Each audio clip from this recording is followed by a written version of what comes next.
What's up, man? Let's get this show started right here, man. 1:40 p.m. West Coast time, man. So yeah, back with some more of it. This dude looking like Tommy Sotomayor. Hey man, somebody in the comments said dude in the suit. The dude who defended Chow, say he looked like Tommy.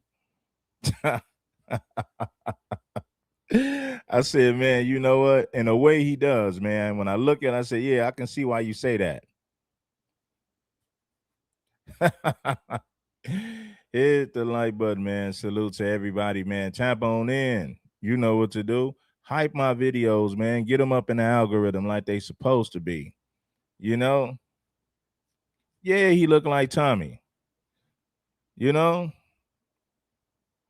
Now I said this the other day, man. I said there's no way that an Asian man takes a case where a black man unalives a 14-year-old Asian kid and the Asian man defends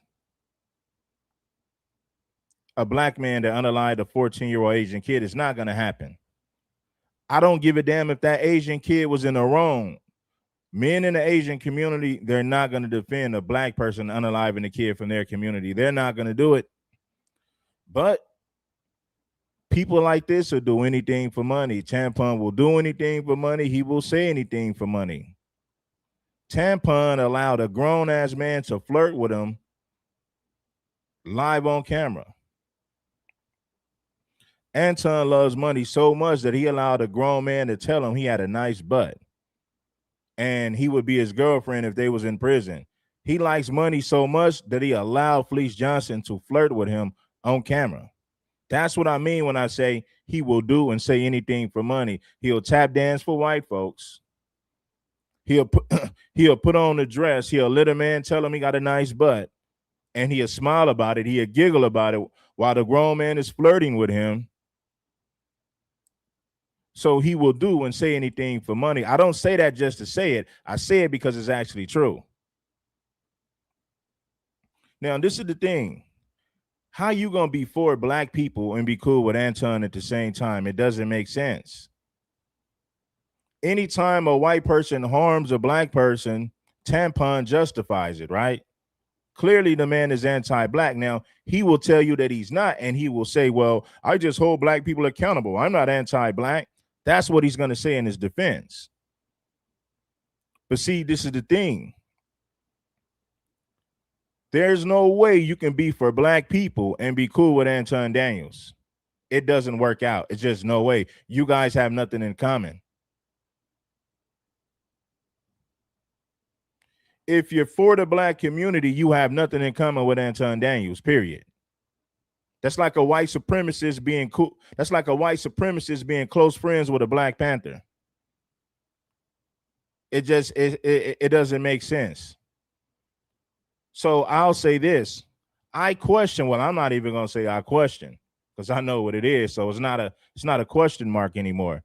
If you a black person who claims to be for the community and you're cool with Anton Daniels, you're a fraud, man. You're fake. You're just fake, man. At some point, you got to pick a side, man.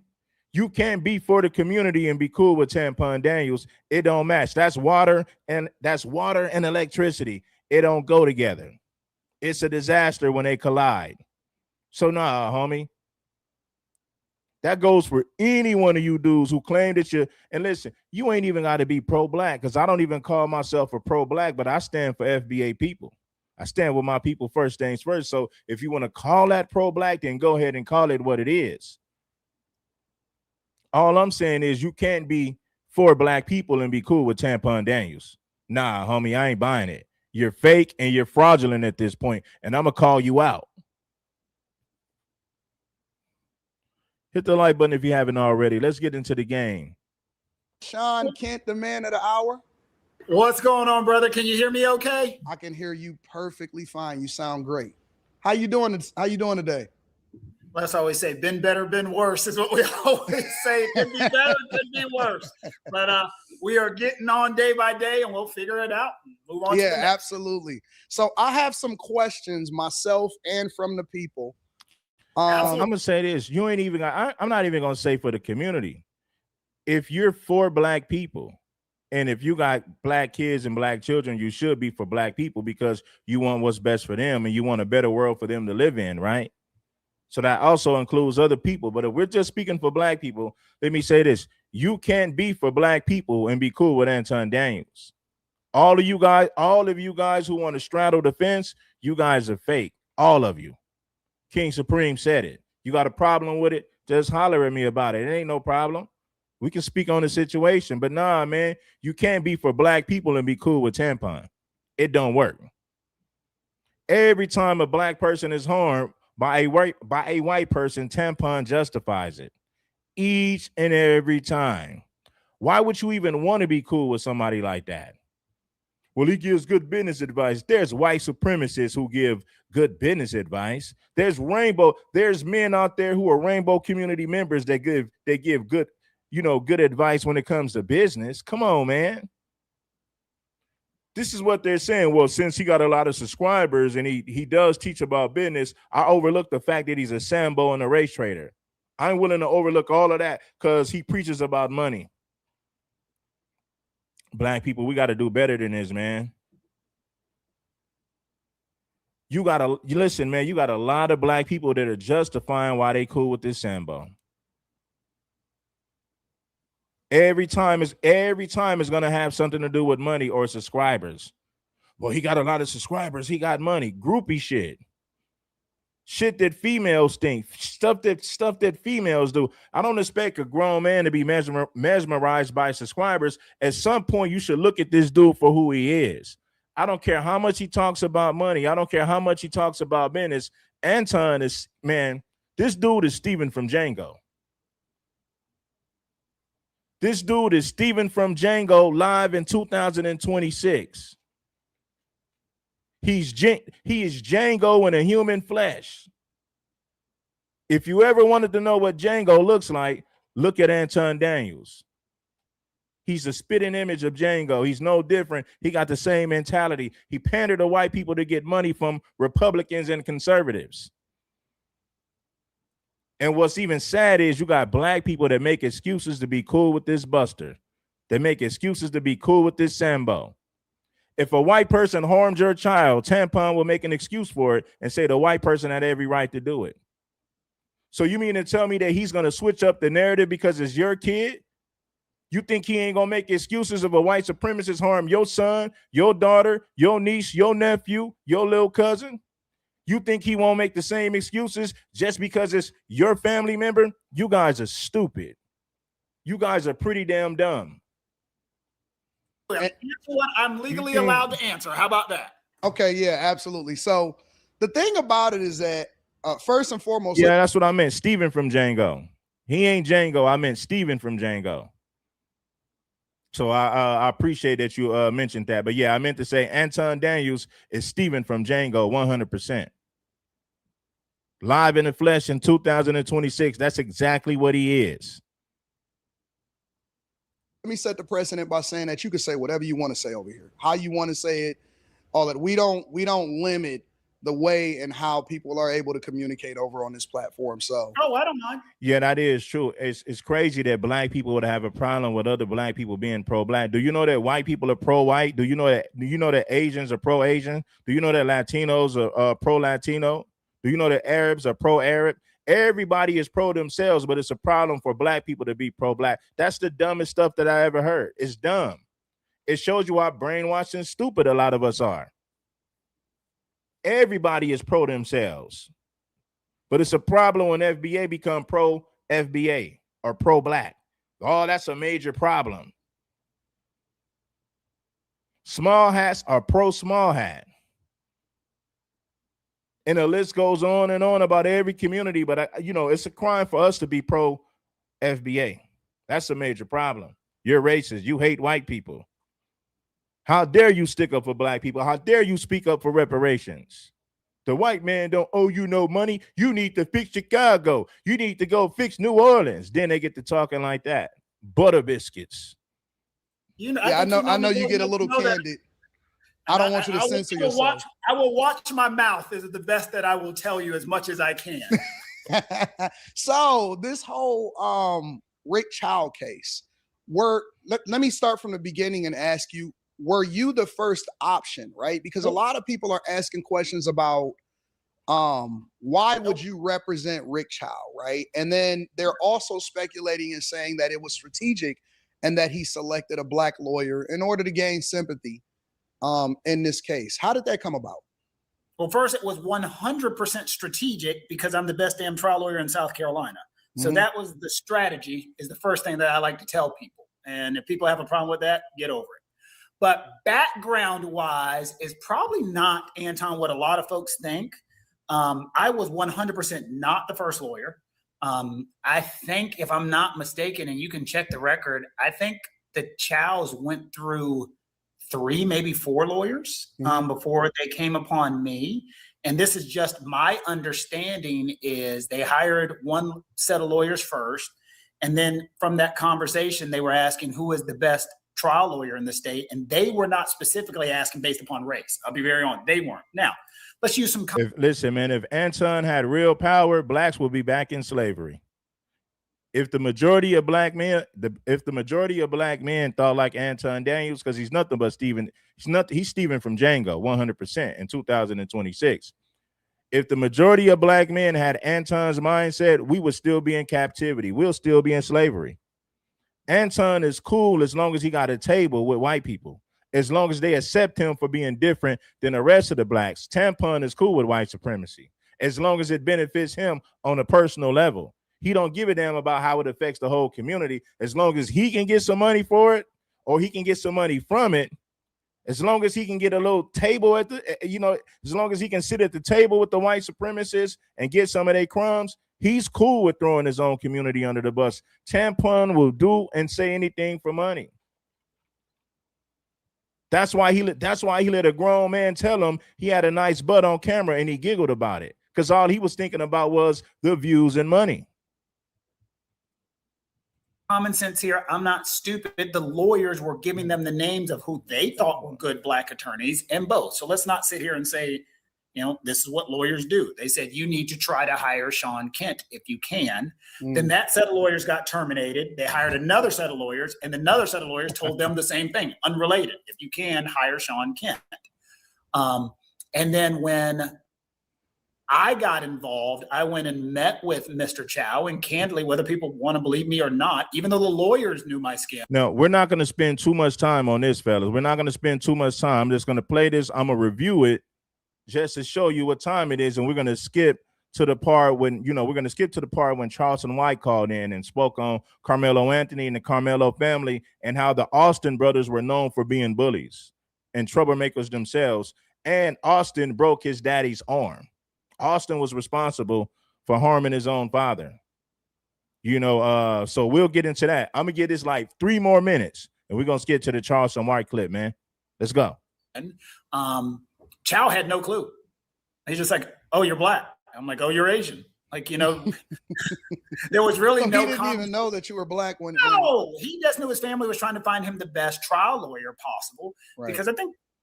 And he's not stupid. He understands what's going on, but he's also not a lawyer. And I know when people are saying he was just looking for a black lawyer to make him look whatever, I think he just wanted a good lawyer to get his story out. Yeah. And so, Anton, when I talked to him, and this is the part I think people are missing, and I'm sorry if I talk too much, but the floor is yours. The part that a lot of folks are missing is when we had the initial conversation, and when I talked to every client at the beginning, I asked one simple question. There was 5 black jurors, and he had a black lawyer, which is crazy. A black lawyer and 5 black jurors, and they still found his dude not guilty. Crazy. In 30 seconds, tell me about your case. And in 30 seconds, he told the story that we ended up telling to the jury. In 30 seconds, he said the following. A young man pointed a gun at my son. I thought he was going to kill him, so I shot him. That's what he told me, okay? That was his 30-second bird's eye view. So I made him do me like, after he did that, we looked at the discovery, we looked at the evidence. I wanted to see the 911 calls because I didn't agree to take the case initially because I like to see the case. So we looked at the 911 calls, which 100% supported what he said just then. I'm not saying you have to believe him or don't believe him. I'm saying based upon what he told me at the time, kid pointed a gun in my son's face. I thought he was going to kill him, so I shot him. So that's nonsense. You was chasing him, right? If you're chasing somebody, you can't. I mean, you might be able to lose. You might be able to use these crooked laws, but let's be real. Let's use logic and common sense.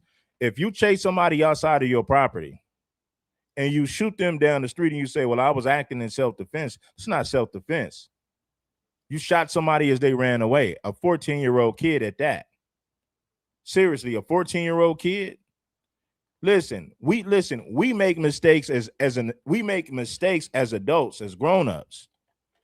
So you mean to tell me because this kid walked around in the store, you thought he was stealing something, he didn't. You chase him down the street and shoot him down, and then you claim self-defense, and you got dumbass black people who try to justify that? Yeah, we need to eliminate people like this in a major way. You talk about being canceled. People like this need to be.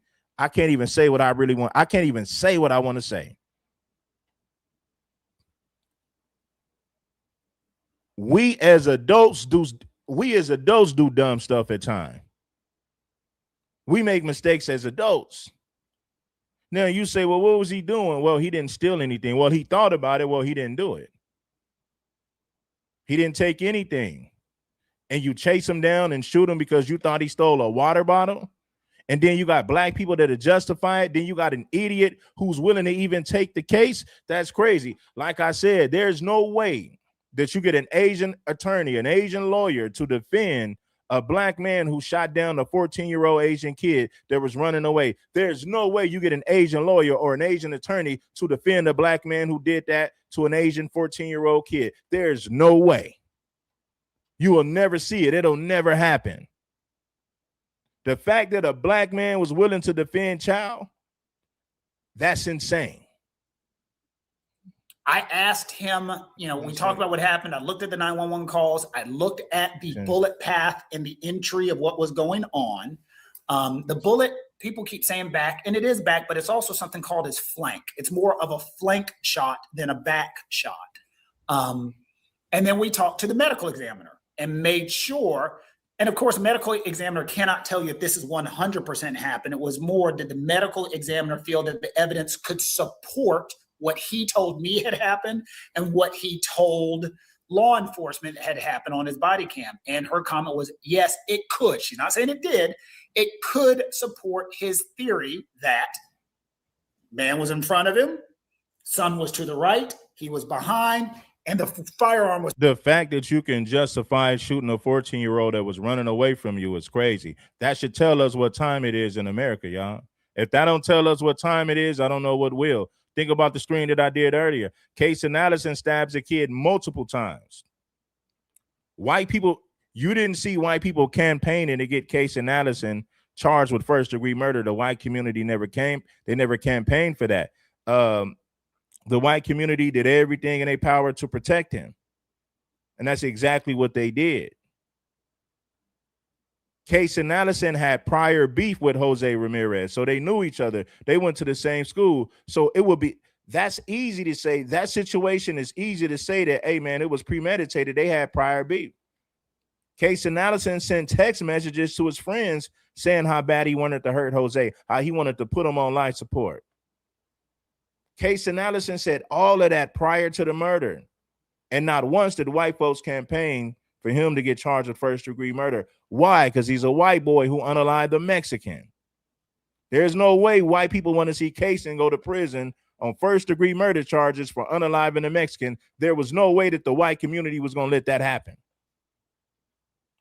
They did everything in their power to protect Casey. Casey Allison will be home in 3 to 5 years, and he stabbed that kid like multiple times. And he said he wanted to do it prior to the situation happening. So we already know what time it is in America. You got black Sambos who will defend an Asian who kills a black kid. That's crazy. You got Sambos all over the internet saying this and then saying that. Let me tell you something. If Karmelo Anthony name was Little Billy, and Little Billy was sitting underneath the tent, and two black bullies along with their homeboys confronted Little Billy, and they pushed Billy and told Billy to get up out of there. Go ahead, scram, buddy. And Billy say, man, don't touch me again. And they touch Billy again, and Billy whips out the knife, and Billy stabs the big black bully. White people would claim self-defense. There's no way that they would want Billy to serve prison time on first-degree murder charges. There's no way the white community would campaign for that. If Karmelo Anthony was named Little Billy and he was a white kid that was approached by multiple black bullies, there's no way he'll get convicted of first-degree murder for stabbing a big old black bully. White folks would justify it. They will raise millions in his self-defense. We got 2 more minutes of this, and we're going to get into that Charleston White call about the Karmelo Anthony situation. We got 3 more minutes of this, 3 more minutes. Pointed like this, pointed towards the sun, and it could support your trajectory. So based upon all of that, and this is, Anton, what I have to say to the world. They're like, how dare you take the case? If you are taking what Rick says is true, and people have to start with that premise. If Rick is telling me the truth, then he is saying that a guy was going to kill his son and he had to shoot him. Yeah. I'm not saying you have to agree with it, but as a lawyer, if someone says that as true, then you don't turn that case down because he has a valid legal defense. And a jury of 12 people agreed with our defense based upon what could have happened. So that's what ended up happening, Anton. That's why we ended up taking the case. He had a valid legal defense. I'm not saying you have to believe him. You don't have to believe him. But what he said to me, what he said on the 911 calls, what he said on the body cam, what the medical examiner, all focuses on that 30-second bird's eye view as to what happened. Let me ask you another question. And what's crazy is they justify, like, if you cool with a black man who justifies an Asian shooting a 14-year-old black kid in the back because you thought he stole a bottle of water, the fact that we got black men that are co-sign this, the fact that we got black people who will co-sign this, we need to get rid of these people, man. We need to get rid of these people. See, the problem is this: you got a lot of black people that make excuses to still be cool with Tampon. They make excuses for, well, he teaches about business. You can go plenty of places where they teach about business. You ain't got to go to this fool. It's crazy that he will disrespect black people to the 10th power, and black people still want to be cool with this Sambo. That's the crazy part about it. No standards. Don't stand for nothing. If black people help, if we held people accountable, there's no way that nobody who's black, there's no way that a black person would rock with Tampon, period. If black people were into holding people accountable, because if the black community held people accountable, there's no way you would see black people hanging around Tampon Daniels, pulling up to his panels, pretending to be, hanging around with him, trying to be cool with him. There's no way they would do that if the black community was into holding people accountable for real. The fact that he has black friends is crazy. I would never want to be cool with somebody like this. I don't give a damn how many connections they got or how much money they make. I don't give a damn about none of that. Why does cases take so long to get tried? Because if I'm not mistaken, it took 3 years and I know that it's different in different states. And a lot of what, timing is crazy right now because obviously we've seen what's happening with the Karmelo Anthony case. That took less than a year to try, even though a lot of people people are saying that, why did that only take a year, but this one took 3 years. What's the difference? Why does it take 3 years in order for Rick Child's case to come to fruition? I think that is an awful time frame. Anton, when you always use the phrase justice delayed is justice denied. Yeah. You know, it takes too long, and we have so many issues. One, we don't have a lot of judges. I mean, we do have a lot of judges, but the amount of judges can affect it. You only have so much court time and resources. And I know people keep getting tired of hearing it. COVID really threw a lot of things off. I mean, there are still cases in South Carolina. All right, we got 60 more seconds of this, and we're gonna go to the Charleston White phone call, and we're gonna break down the Angry Man segment as well, because people told me Angry Man was over there tap dancing as well. I'm gonna get on his head too. Yeah, we're gonna get on your head too. Over there tap dancing, buck broken, tap dancing, knowing damn well if a white man harmed your children, you would want justice. Or if that happened to your kid, you would want justice. You know damn well if little Billy was approached by 4 black bullies, white people would justify it. There's no way they would campaign to get little Billy. There's no way they would campaign for first-degree murder charges if little Billy did this. But since Karmelo did it, well, he deserves to be in prison on first-degree murder charges. Let me tell you something. A killer doesn't stab somebody and run off. You can tell by the way that Karmelo stabbed Austin. He was scared. It's like, boom, get up off me, and you run off. A killer gonna hit you once, and he gonna keep hitting you because he's trying to finish a job. He's trying to get rid of you. I know the difference between a killer or when somebody stabs somebody and runs away because they were scared. I know killers when I see them. I know the instincts of a killer. What Karmelo did was not the instinct of a killer. It was like, get up off me. Give me space, get up off me. And he ran. That's not what killers do, man. Bloodthirsty killers are not going to do that. And then when you say it's premeditated, how is it premeditated when he don't even know Austin? So you mean to tell me he didn't know Austin, but he just planned on stabbing him just because he woke up one day, I'm going to pick a fight, go underneath the tent and stab a white boy? I feel like doing that today. Really? That's the nonsense that they said in court, like it was premeditated. Oh, what he was looking to pick a fight. Oh, he was looking for trouble. He was looking for problems. He's a thug. There's more evidence of Austin being a thug than there's evidence of Karmelo being a thug. Matter of fact, there's no evidence of Karmelo being a thug. Karmelo never beat up his daddy. Austin beat up his daddy and broke his daddy's arm. Austin is known for being a bully. Austin is known for being short-tempered. You see what I'm saying? But they flipped it and spent it and make it seem like Karmelo was the thug looking for problems. And they painted Austin as this good old red-blooded white American young boy who was stabbed by this violent black Negro. And to put the icing on the cake, it was premeditated. He was looking for problems. I'm gonna fast forward. I'm gonna do a whole little take on that one, y'all. Don't get it twisted. I'm gonna come back and do something on that. Let's go. Boy received a fair trial, in my opinion.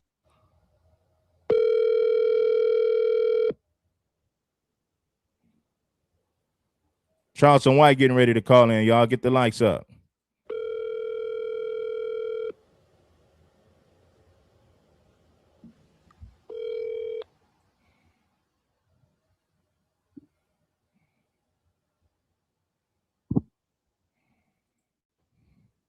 And let me just check my time and my schedule. Boss's life. And let me just check my time and my schedule. One of the things that I want to do is I want to go over the black perspective and the white perspective on both ends. And the reason that I say that is because there's white people that are giving their opinion and there's black people giving their opinion, and it's two different opinions. And I want to truly explore the racial component to this conversation. And I don't want to just leave it at its surface. I actually want to explore this and have a deeper conversation because I don't think that the conversation is over. I also think that interview is probably going to spawn more conversations, obviously. But let's first go to the black perspective of this whole thing. And then we're going to make it do what it do. Again, listen, the fact that Case and Allison stabbed somebody multiple times and he took a knife to school and it was premeditated and they only gave him 10 years, which he'll only do 5 years top and come home maybe in 3. And none of those white folks campaigned for him to go to jail or to prison on first-degree murder charges. It happened in the state. And listen, the case in Allison versus Jose Ramirez, it happened in Texas, the same state. The only difference is Austin is white and Karmelo is black. Excuse me. The only difference is Case and Allison is white and Carmelo Anthony is black. Case and Allison stabbed his victim. He stabbed this guy multiple times, took a knife to school, told everybody that he wanted to put Jose on life support, told everybody he wanted to hurt him bad prior to the murder. Case and Allison falls through with his promise. He hurt Jose Ramirez, stabbed him multiple times, unalived him in the school bathroom. Told everybody he wanted to hurt Jose real bad and put him on life support. And none of these people campaigned for him to go to prison on first-degree murder charges. Why? Because he's a white boy who unalived a Mexican. So, of course, white people don't want to see him go down. They don't want to see him in prison for that long. They gave him a slap on the wrist and said, all right, you'll come home, buddy. Carmelo Anthony stabbed somebody once and runs off. Oh, it was premeditated. He's a thug. He's looking for problems. So you see the difference between black and white. When they tell you this has nothing to do with race, that's bullshit, because this country was built off of racism. The United States of America was not built to be fair for black people, bro.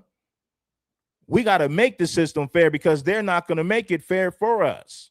So I'm not begging white people to do a damn thing for me. I know the system ain't set. I know the system ain't set up to be fair for us. I know this. I just gave you the example how the white boy stabbed somebody multiple times. Told everybody he wanted to hurt the Mexican kid, followed through with it, did it, took a knife to school, unalived the Mexican kid in the bathroom. And none of these white people say he deserves to go to prison for first-degree murder. Oh my God, what a thug, what a killer.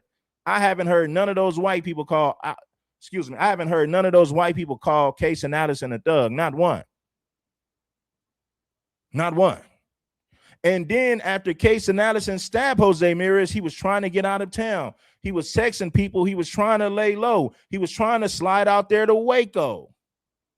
Yeah, he was trying to slide to Waco, Texas to lay low after he unalived Jose Ramirez. Why? Because he knew he did something wrong. That's why he was trying to get the hell up out of town. There's text messages. Listen, there's text messages out there that will prove that he wanted to hurt Jose real bad. He said all of this prior to the murder. Nah, they didn't charge that white boy with first-degree murder. Case and Allison got the complexion for the protection. So they gave him a slap on the wrist and say, okay, you're going to go to prison now, but you'll be home in 3 to 5 years. Make sure you guys hit a like for the algorithm, subscribe to the channel, and turn on your notifications. Let's rock. Carmelo Anthony has been found guilty of murder. I don't think that boy received a fair trial. In my opinion, that case should not have been tried in Collin County, Texas, right? The defense should have been granted the motion to change venue, right? There was no black jurors. Obviously, all of the witnesses were biased and probably heavily influenced by the kind of sentiment that pervaded that community. This was a racially charged case, obviously. And in my opinion, this is just terrible news. But even if the verdict would have went the other way, people on the extreme right, especially on the extreme right, was ready to make Metcalf a martyr, right? Because they are hell-bent on starting some kind of race war, some weird shit like. I don't understand how we can say people that are on the other side were hell-bent on making this a race war.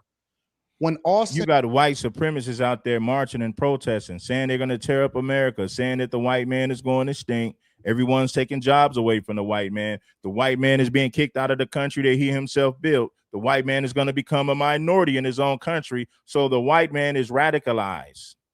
The white man is violently radicalized. He's spreading white supremacist propaganda throughout the whole country. This is why they're going to high schools, recruiting them while they're young, because the youth are the youth. Those are the soldiers of the white race. So they want to indoctrinate them young. You want to get these young white boys while they're young, indoctrinate them with Hitler books, read Hitler books, read books of white supremacists, indoctrinate the minds while they're young. And now you got good old white race soldiers. That's how you create a white soldier. I mean, a race soldier, a white supremacist race soldier. You indoctrinate them early with white supremacist propaganda. That's how you get them when they're early. So by the time they hit 16, 17, they're soldiers for the white race. They're stone cold white supremacists at that point. They've been indoctrinated for the last 5 years. So by the time they hit 20, they're a stone cold white supremacist. Willing to do it in the name of white power. Metcalf is the one that actually lost his life.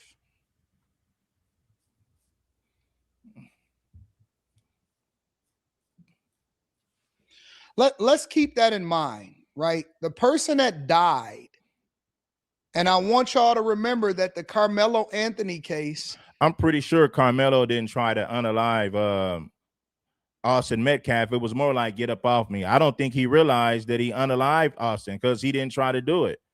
You know, Karmelo is an accident killer. Have you ever seen somebody shoot with their eyes closed and hit somebody that they wasn't supposed to hit? That's an accident killer. Karmelo was an accident killer. He wasn't trying to kill that boy, because if he was trying to kill him, he would have poked him multiple times. When you poke somebody and run, that's more like being in defense mode. Like, get up off me. Then I run up out of there because I was scared. So I reacted based on whatever. I don't know what Karmelo was feeling at that time. I wasn't with him. I don't know. I never spoke to him. I don't know what he was thinking or feeling.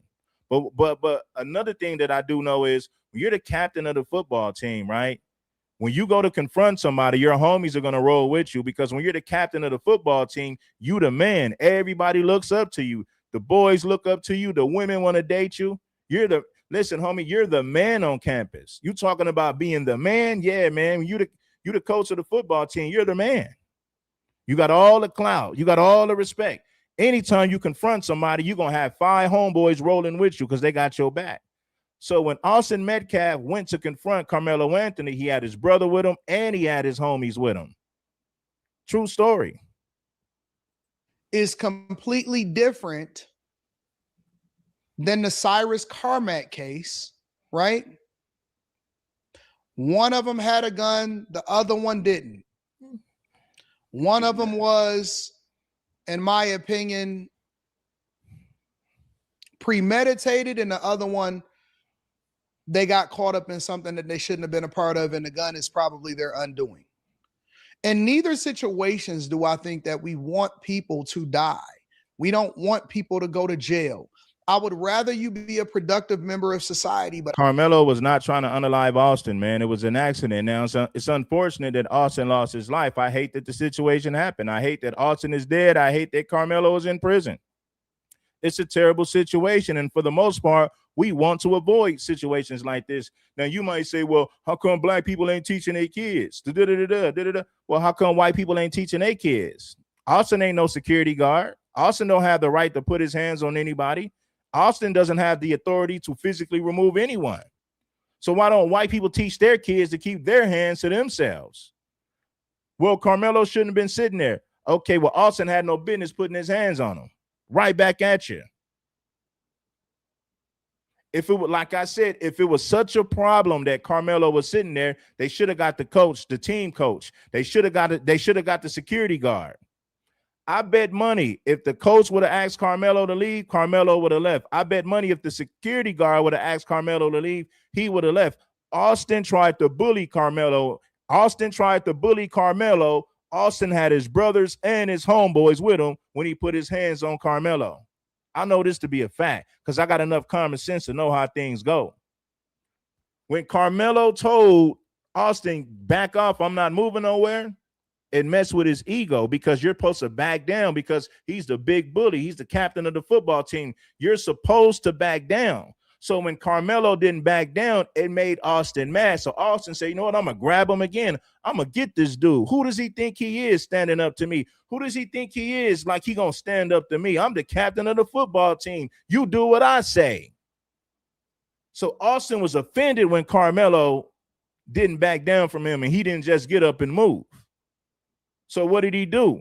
Austin tried to put his hands on him. He tried to bully Karmelo. Karmelo whips out, pokes him, and runs off. That's not somebody who's trying to unalive somebody. That's somebody who's saying, okay, get up off me. I'm out of here. Listen, if Karmelo Anthony was a killer, he would have poked on him a few times.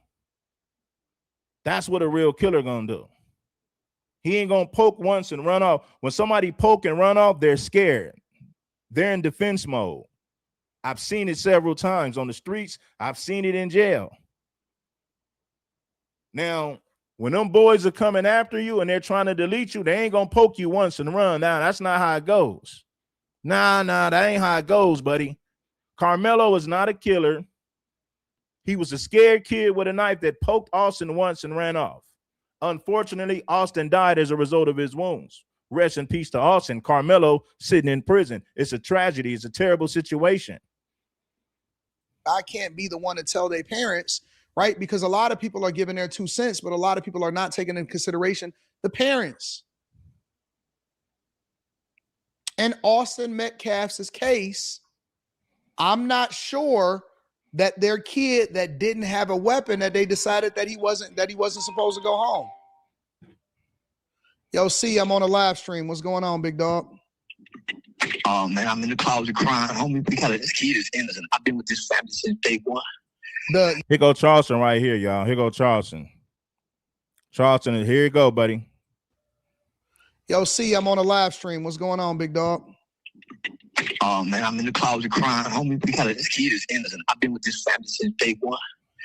You talking about the Karmelo Anthony kid? I was calling you with the dad on the phone. I want you to interview them. Homie, I never spoke on it. Man, I've been with the family since this happened because I went against the family. I can bring him on tomorrow. You talking the dad of Karmelo Anthony? Yeah, Karmelo dad. I want you to interview the mom and dad.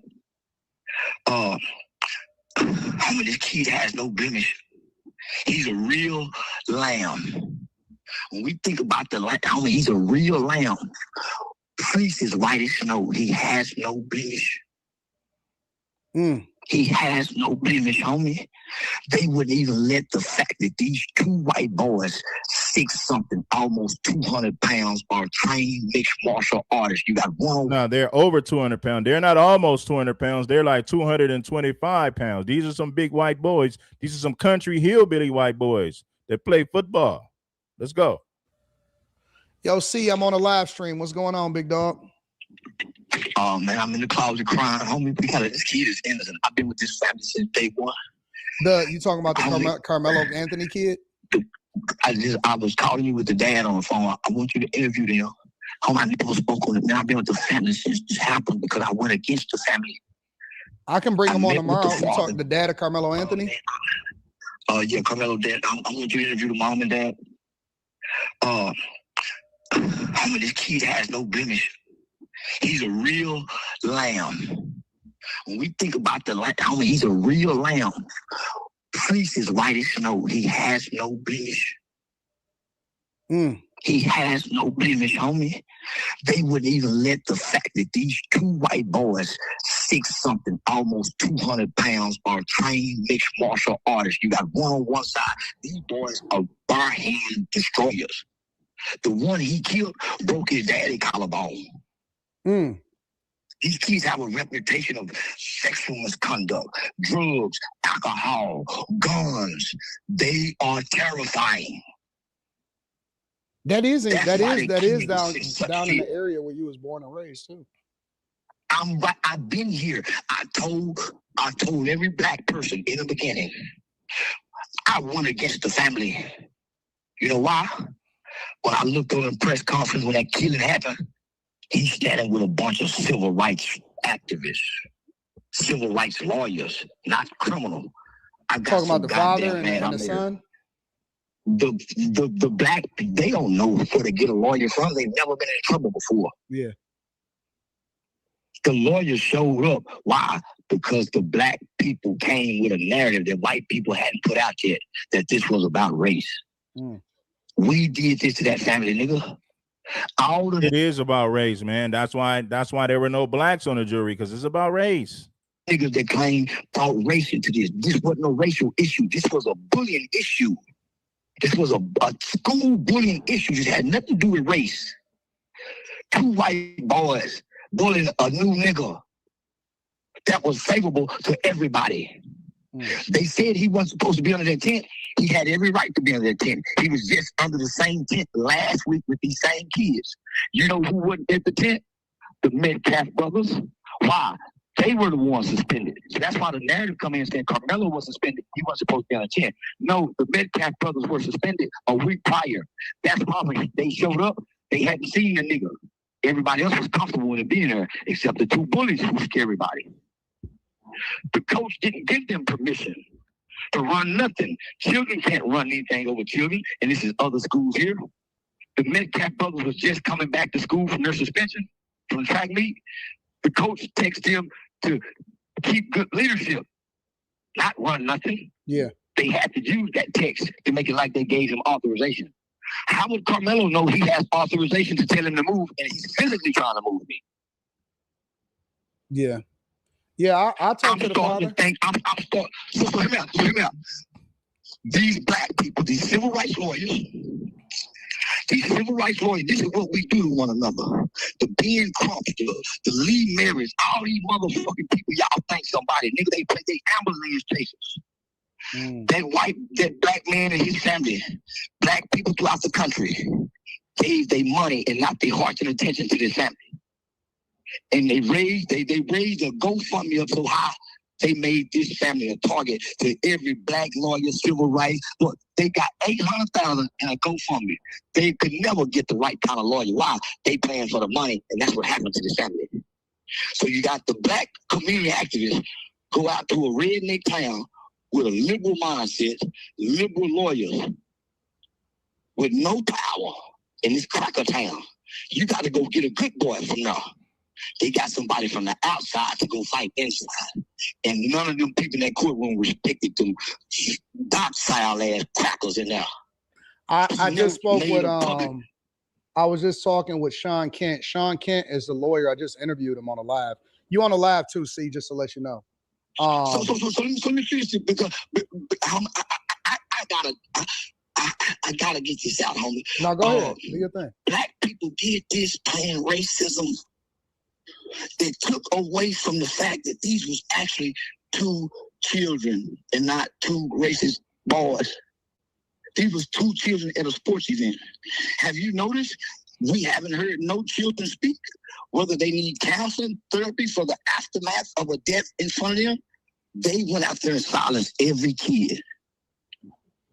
And they made kids change their story. Why? Everybody's testimonies was changed from the original statements given to the police. How can a kid have a murder case and he never stood up to kill anybody? He stood up out of fear and ran. Well, where did he run to? Directly to the arms of a school teacher with tears in his eyes, asking, is this white boy okay? He's initially, every police report that they got said this kid had tears with empathy and compassion. But this is what I'm saying, and I sit in this closet to hide my tears from myself. I stood in front of black people, and I stood in front of their family, and I looked them in their eyes, and I told them one of the best thing they could have did was gave us all white jewelry. He said, why? Because you can't make me believe 12 white people's hearts would be so cold at one time. Because I know how they get the jewelry pool. They get teachers, they get nurses, they get doctors, they get people who have compassionate spirits. I wouldn't believe in my heart and my mind that white people are that evil. So I told black people, man, they ain't finna do that.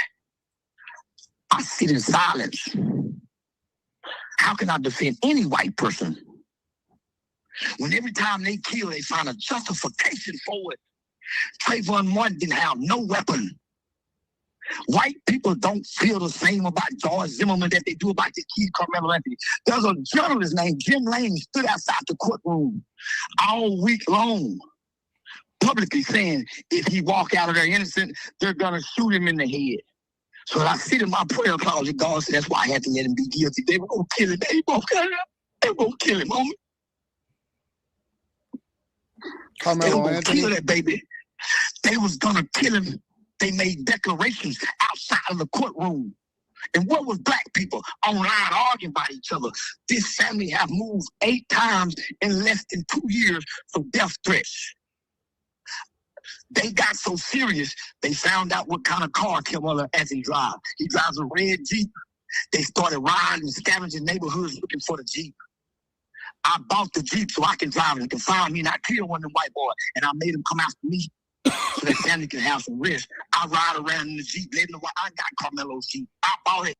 So they was making death threats, and they lied and said that Karmelo then was buying all these, the family was buying these houses. They said all of that so that the GoFundMe or whatever it is would come down, because they made it seem like the parents were misusing the funds. So what they did, they wanted to strip Karmelo of his funding.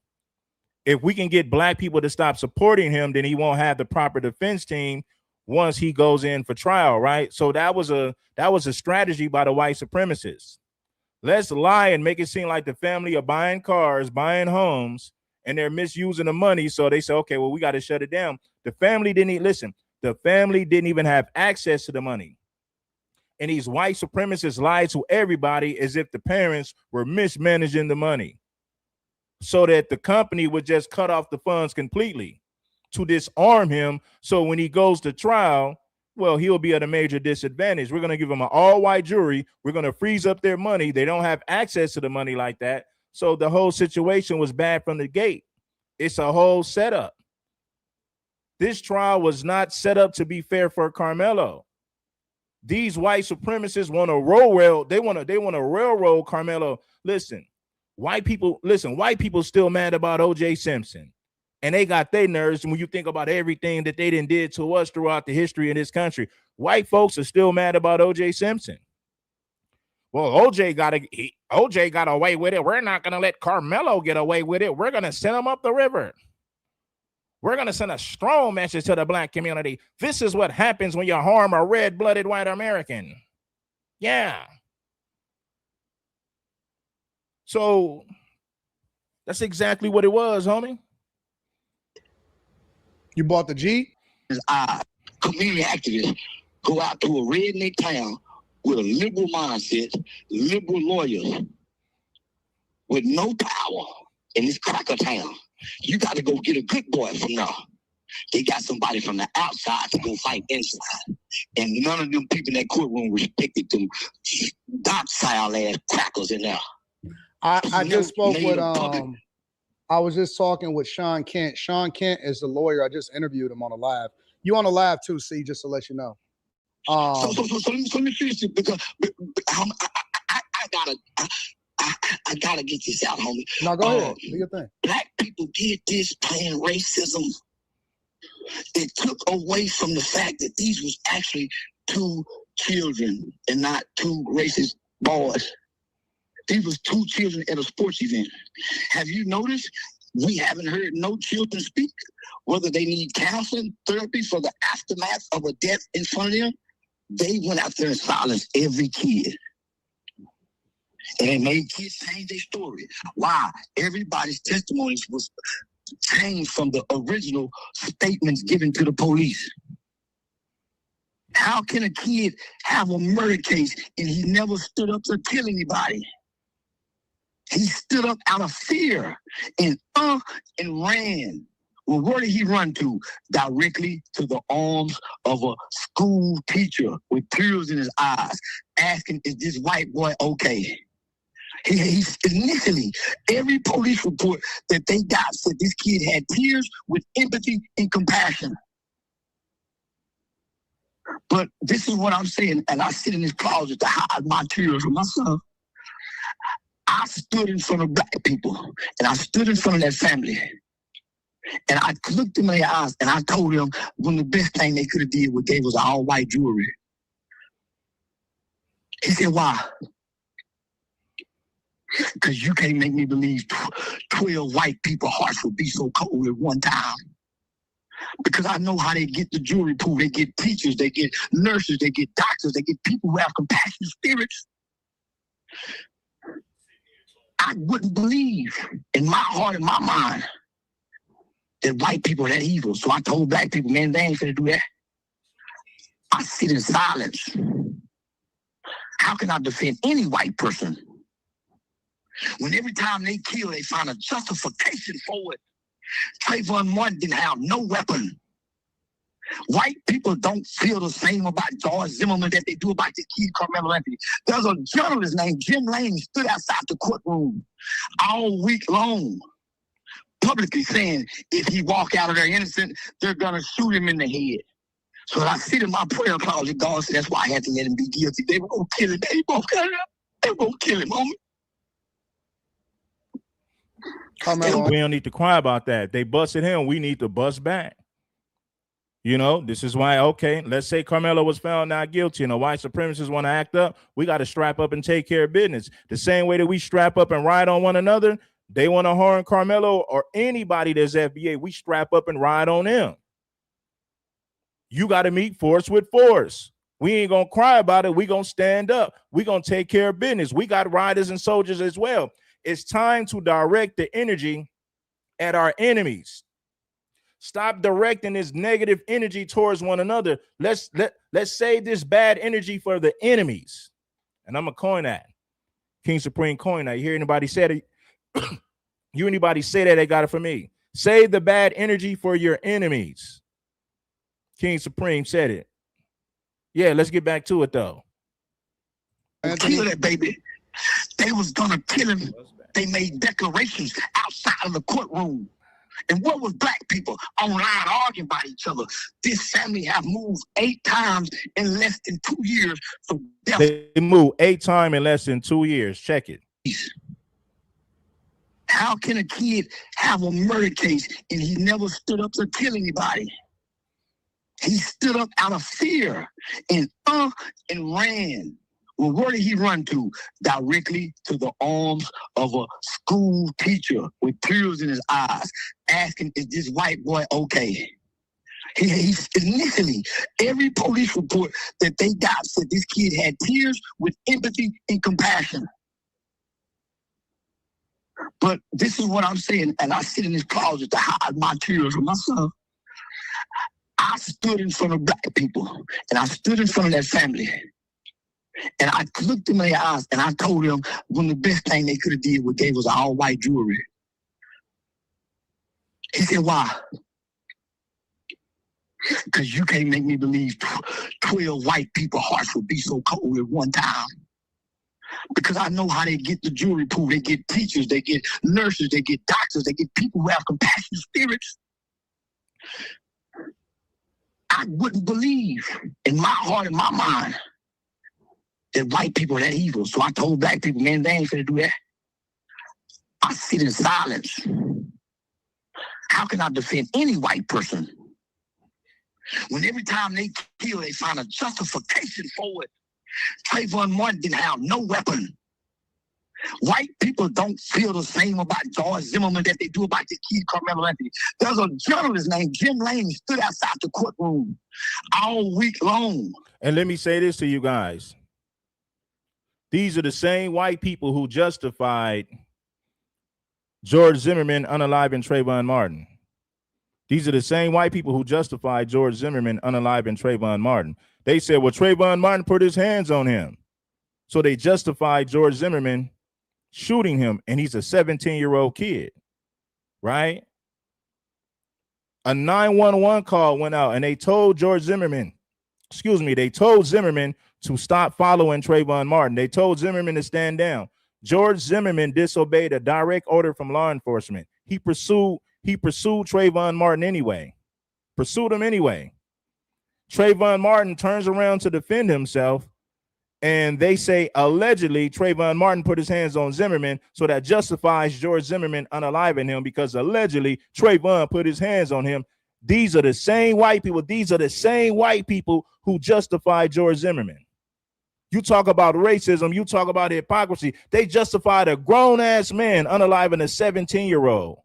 And police told him to stop following Trayvon in the first place. But yet and still, white people justify it.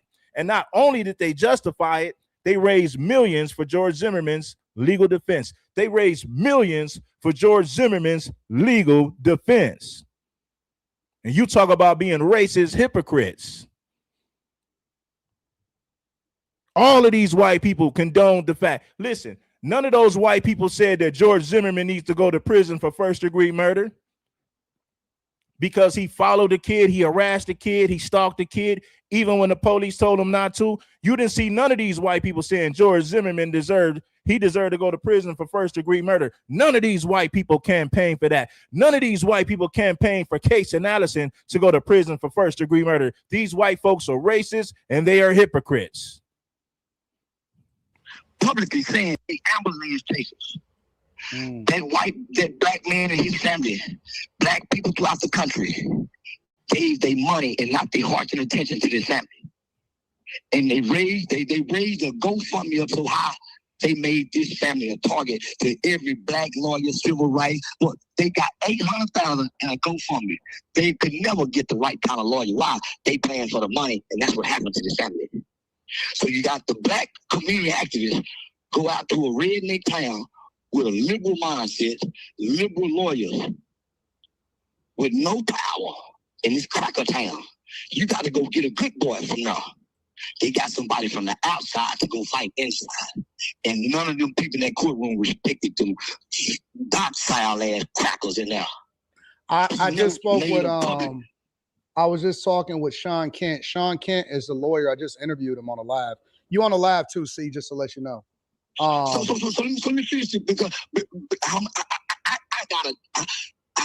gotta get this out, homie. No, go ahead. Do your thing. Black people did this playing racism.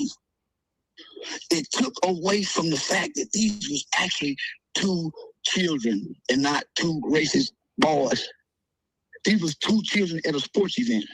Have you noticed we haven't heard no children speak, whether they need counseling, therapy for the aftermath of a death in front of them? They went out there and silenced every kid. And they made kids change their story. Why? Everybody's testimonies was changed from the original statements given to the police.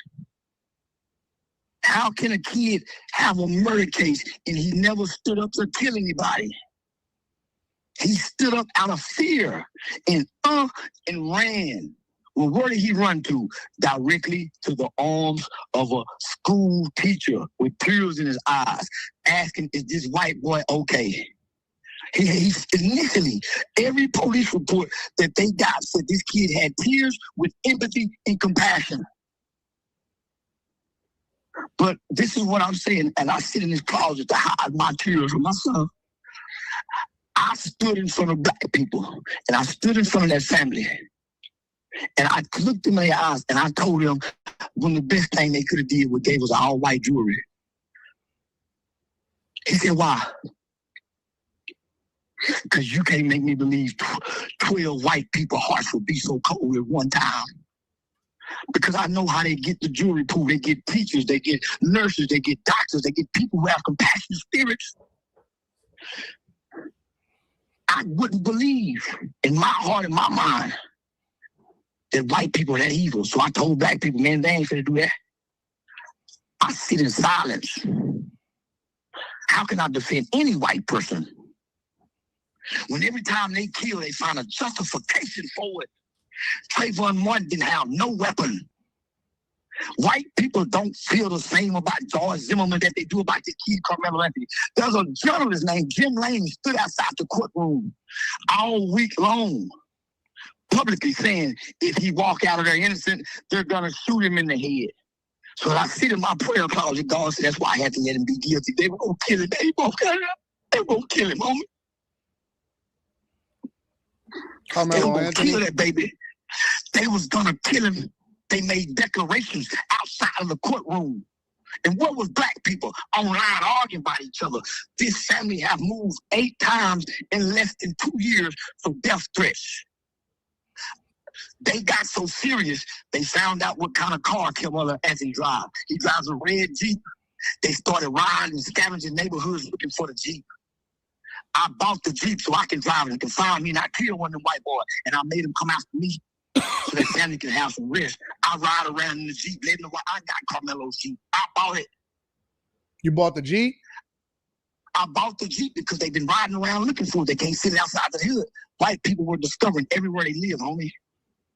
His dad was a high-end car salesman at Mercedes-Benz, one of the top in the nation. They started going up to the job playing like they want to buy a car, get in the finance department and bring up the murder. So listen to this. Look at Mr. Potato Head. Look at that little milk dud head, man. This old funny looking ass Walrus Sambo. Look at this walrus. This dude look like a straight walrus with a beard. Tap dancing for butter biscuits. Let a grown man tell him he had a nice booty on camera, and he giggled about it because secretly he was turned on when Fleece was flirting with him. Look at this walrus. Look at this buck-broken walrus. Talking foolish. Tap dancing for butter biscuits. Look at this old milk dud, Mr. Potato Head looking ass fool. He lost his job. People's hearts would be so cold at one time. Because I know how they get the jury pool. They get teachers, they get nurses, they get doctors, they get people who have compassion spirits. I wouldn't believe in my heart and my mind that white people are that evil. So I told black people, man, they ain't finna do that. I sit in silence. How can I defend any white person when every time they kill, they find a justification for it? Trayvon Martin didn't have no weapon. White people don't feel the same about George Zimmerman that they do about the kid Karmelo Anthony. There's a journalist named Jim Lane stood outside the courtroom all week long, publicly saying if he walk out of there innocent, they're gonna shoot him in the head. So I sit in my prayer closet, God said that's why I had to let him be guilty. They were gonna kill him. They were gonna kill him, homie. They were gonna kill that baby. They was gonna kill him. They made declarations outside of the courtroom. And what was black people online arguing about each other? This family have moved 8 times in less than 2 years from death threats. They got so serious, they found out what kind of car Karmelo Anthony drives. He drives a red Jeep. They started riding and scavenging neighborhoods looking for the Jeep. I bought the Jeep so I can drive it and can find me and I killed one of them white boys. And I made him come after me so that family can have some rest. I ride around in the Jeep, letting them know I got Karmelo's Jeep. I bought it. You bought the Jeep? I bought the Jeep because they've been riding around looking for it. They can't sit outside the hood. White people were discovering everywhere they live, homie. His dad was a high-end car salesman at Mercedes-Benz, one of the top in the nation. They started going up to the job playing like they want to buy a car, get in the finance department and bring up the murder. So he lost his job. He called me crying. I made him my road manager just to give him some money to help him pay bills. But I got him on the road with me away from his family. Who's protecting his family? His son, his mama, his daughter. Homie, you can't be on the road with me, but I'm going to help take care of you. Was they able to use some of the GoFundMe money in order to help support themselves? Man, they stopped it. Why? Because the white media on Twitter saying that they were buying mansions. They stopped their GoFundMe money? They stopped the GoFundMe money because they said they were buying mansions. White people attack this family like we see like no other Jim Crow. I used to say racism was not alive in America. Racism is thriving in America. Why? It's embedded into the fabric, into the hearts of white people. It ain't in us. Hate is not in us.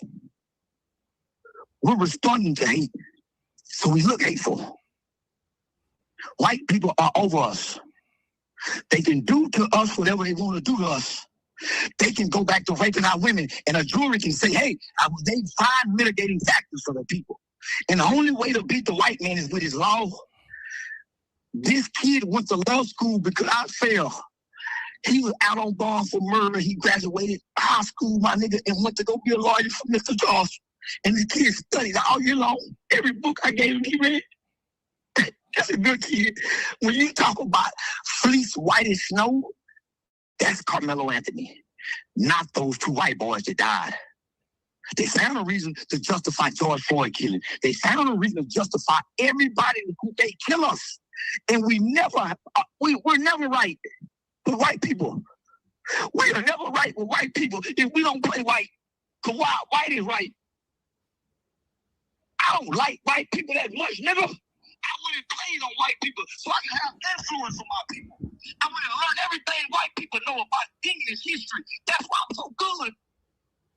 I did this for us, nigga. I don't love white people that much. But I gotta play like I do. I wake up thinking about doing something with white people every day because I see how they do it. See, they might consider that threat, so I'm gonna have to go past that part right there. Because I'm not promoting violence. I'm just speaking on self-defense. We will defend ourselves, but we're not promoting violence. Let's set that straight. Let's set the record straight with that. So you two don't try to flag me. Let's go. We can't be like that though. I really See, wanna die we can't be like that though. See, I can't. But guess what? They like that, nigga. You fight fire with fire. Nobody have ever been able to beat the white man not being like that. He's like that. How can we in America look at this trial and say racism when children are involved? Why? Because the white people came and made it racism before the white folk got there. Every step of the process, this black kid had to be passed along to a white face. Every step of the process, this kid had to be passed along to his enemy, and they never saw him as a kid with epilepsy, no violence in his background. This kid has saved more lives than he's thrown any punches throughout life. He made the news when he was 19 years old for rescuing a lily white baby. This ain't the one we turn our hearts cold to people. Y'all ain't never heard me talk like this, my nigga. This ain't the one we go cold on. so what do you think we should do? How do you think I'm raising $75,000 in 29 days because we have to get this kid an appeal. 5 hours. We only got 29 days. can we get his? I could use my platform to get his father story. If you want me to talk to his father, I definitely can talk to the father. That's why I'm calling you with this. If you talk to that lawyer who defended Rick Chow, bring Karmelo's family up there, bring his father up there and speak to his father. That's the least you could do to get his father's side of the story on how white folks shut down their GoFundMe, how they received death threats, how they had to move 6 times. Bring the father up so we can hear his story, man. Been calling, fam. Do you want? How do you? This ain't the one we turn our hearts cold to people. Y'all ain't never heard me talk like this, my nigga. This ain't the one we go cold on.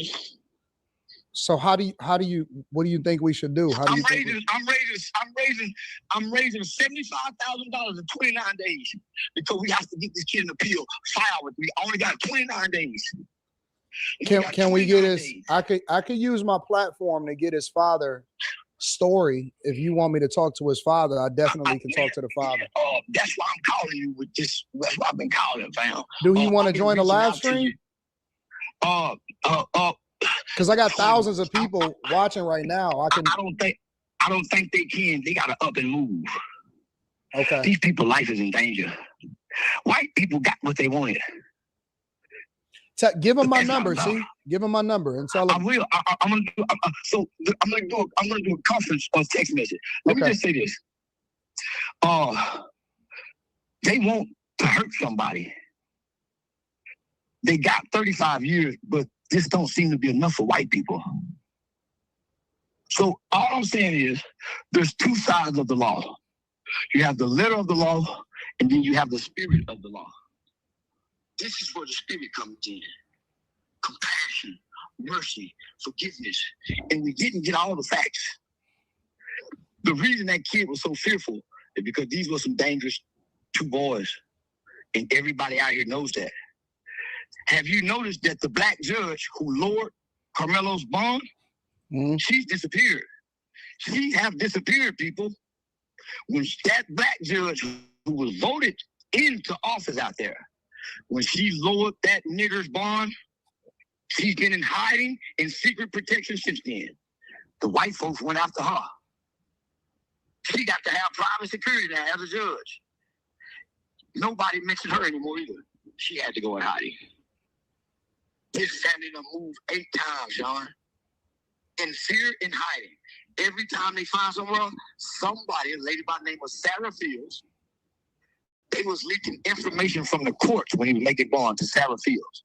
Sarah Fields would come online giving all these people personal information. Everything. So I attacked Sarah Fields to put the heat on me. I make me the target, white people. Come try to hurt me. I got the guns. I got what No, you can no. See, we don't want that. We don't want that. No. So that's what I said then. Yeah. So that family gave 5 pieces into the trial. I brought the heat on me. You know what them white folk did, including Sarah Fields? They're trying to sue me. It's a lawsuit. They're trying to serve me with a lawsuit after one of my comedy shows for speaking out against Sarah Fields and his family. It's a lawsuit on me right now on the docket. I won't respond to it. Why? I'm an ignorant nigga. I can't read or write. If I ain't read it, you gave it to me in small print. By law, I'm on a live stream. I'm on a live stream. Say, I want to be careful. I got to get off there because I'm not playing for country. I'm talking out of passion in my heart, my Yeah. See, Anton is like, I know you passionate, but I'm trying to stay monetized. I don't want to get white folks pissed off with me. Yeah, Tamo said, man, I'm on a live stream, man. I ain't trying to get these white folks pissed with me. You got to stop saying all that stuff that you saying, buddy.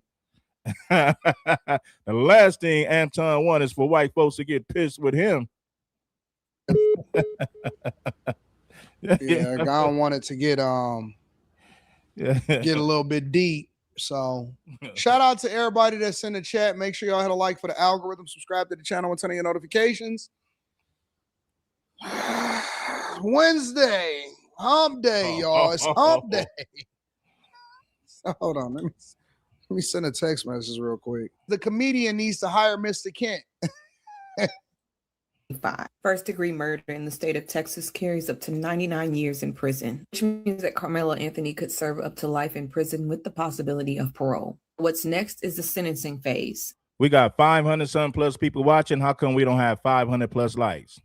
Bless the like button if you haven't already. It ain't hard to like the content, especially when I'm giving you some fire content with some real insight, somebody with a real personality, somebody who's a hard-hitting podcaster. I don't give a damn about your feelings. I'm going to give it to you raw. Like how so many got, I ain't going to even say all that, but yeah. Make sure you get the likes up. Get the likes up to 500 plus. Quit playing. Of course, the jury is a jury of his peers in his county, which are all white. So they rejected the self-defense claim and manslaughter.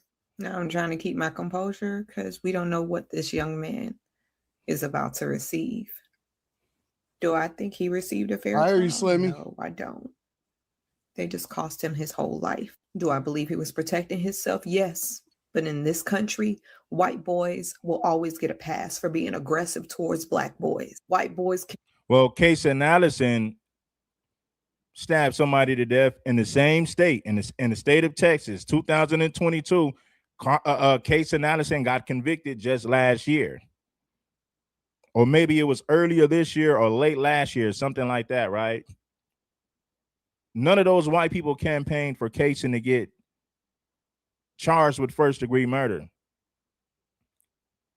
Those white people fought hard for Kaysen because they didn't want to see that a white boy go to prison for first-degree murder. Kaysen Allison will be home in 3 to 5 years. And he stabbed a kid multiple times, not once, multiple times. Kaysen Allison told people how bad he wanted to hurt Jose Ramirez. He said he wanted to put Jose on life support.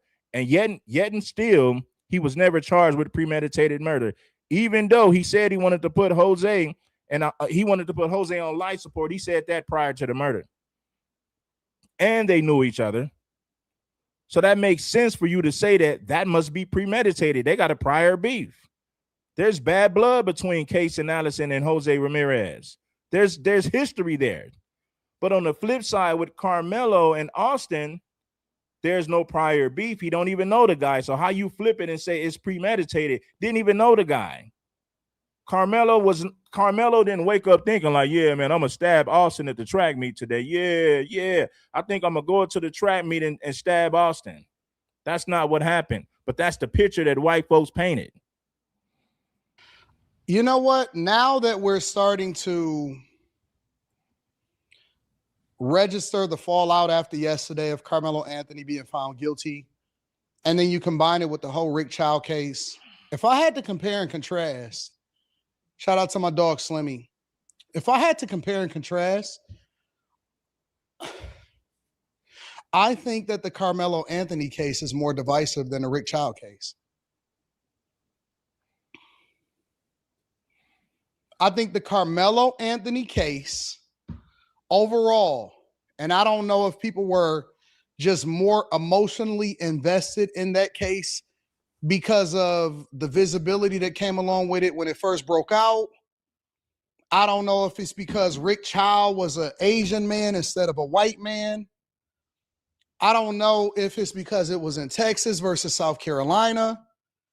But it seems like, and maybe it is because it's a white versus a black thing, it seems like people are more emotionally invested in. All right, man. I'm tired of this clown, man. Let's see what Angry Man had to say about this. Is Angry Man gonna simp out? Is Angry Man gonna chase these butter biscuits? Let's see what Angry Man had to say about this.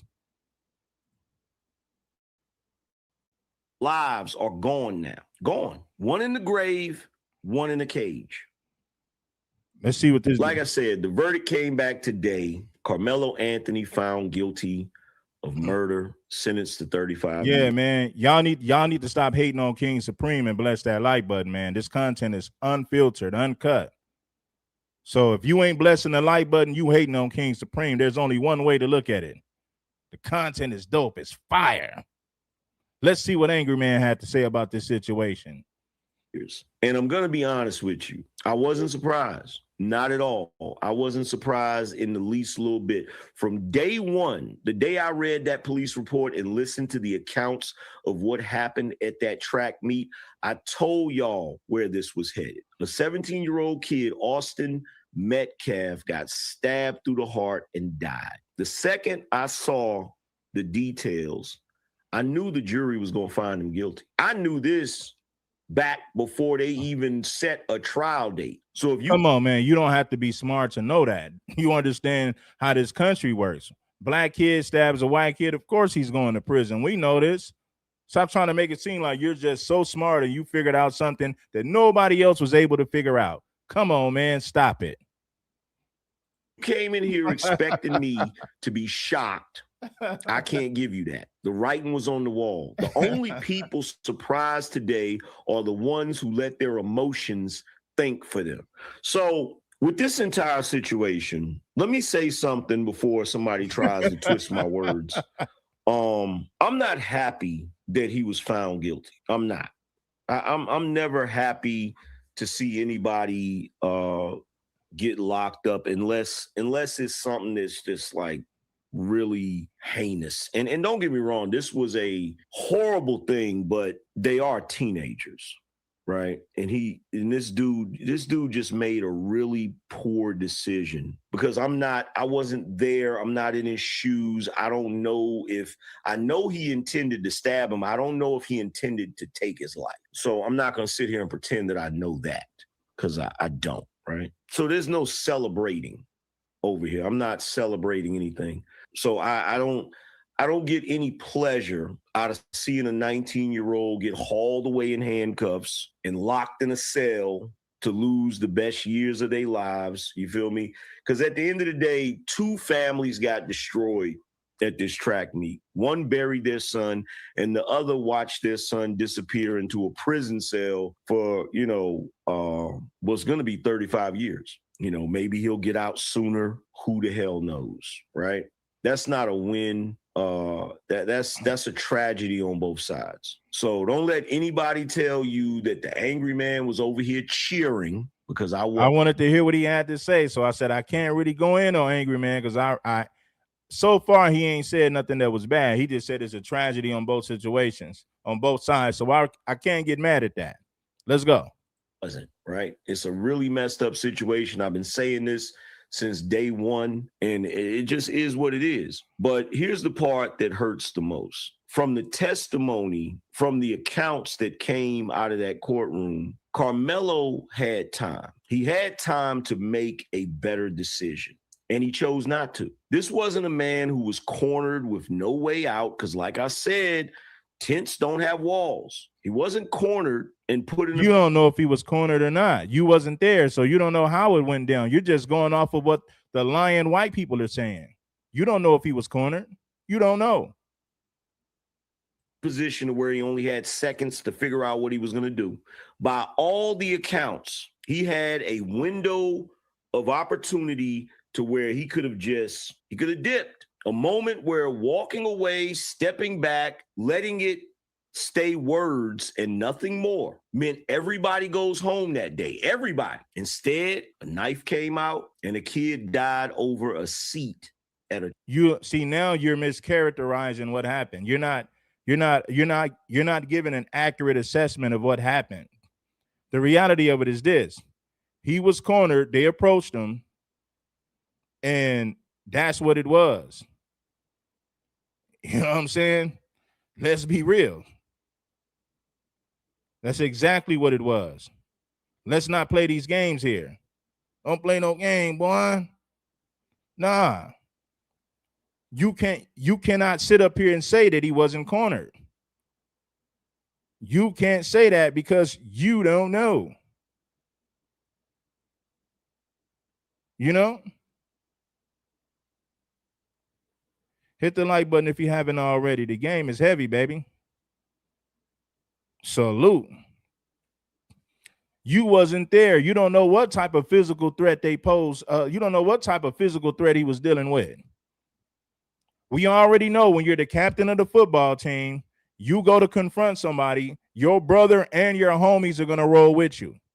Karmelo said, don't put your hands on me, man.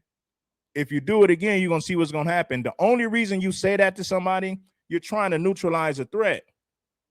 You're telling this person to get out of my face. You're telling this person to not put their hands on you. It's a warning. That's not Karmelo being the instigator. He's saying, get out of my personal space. Keep your hands off me. If you do it again, there's consequences. Listen, homie, that's a defense mechanism. You're warning him like, listen, I don't want to do it, but if you touch me again, I'm going to be forced to do what I got to do. Don't put your hands on me again, man. And Austin Metcalf felt like fat meat ain't greasy. He thought that fat meat ain't greasy. So what did he do? He put his hands on Karmelo again. He had his brother and his homies with him. He had his brothers and homies with him. So Karmelo responded. He used deadly force. Now, you may say he didn't have the right to use deadly force.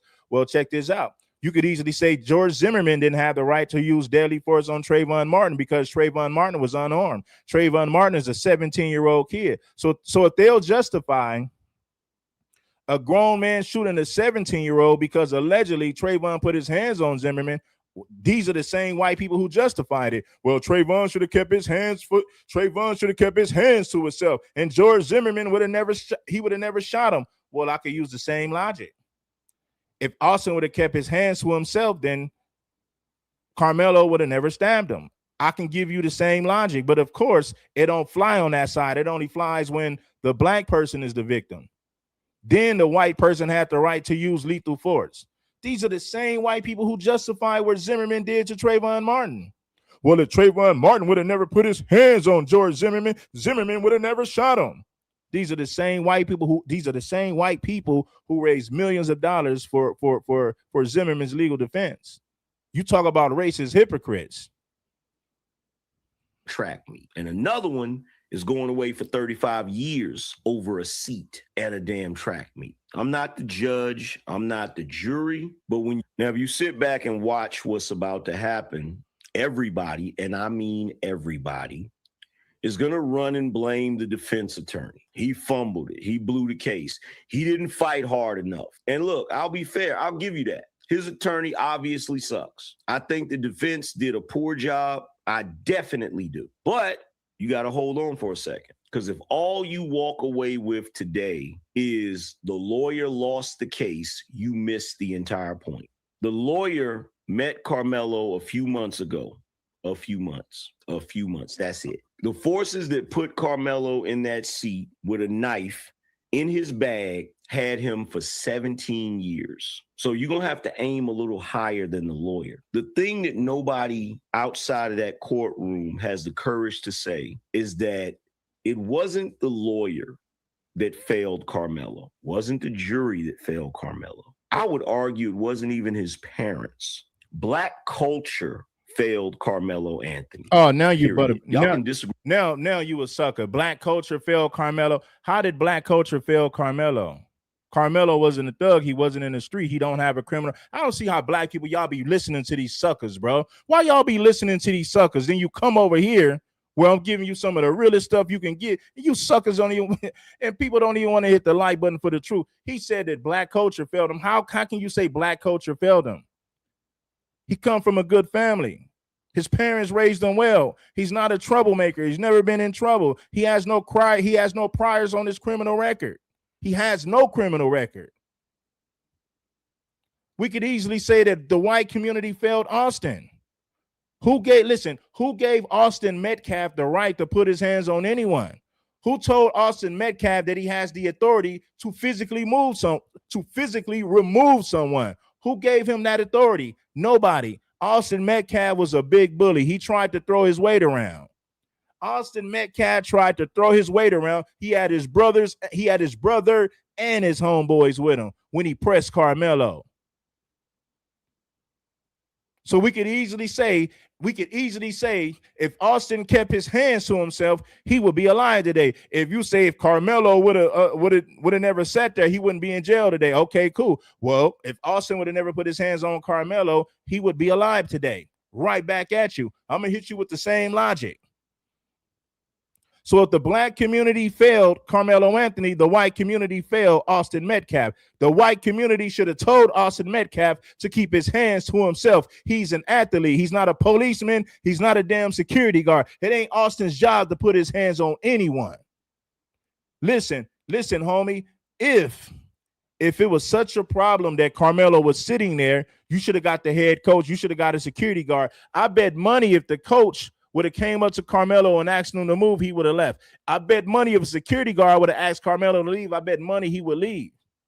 Austin Metcalf does not have the authority to physically remove anyone. Austin Metcalf is a big bully and he tried to throw his weight around, plain and simple. Case closed.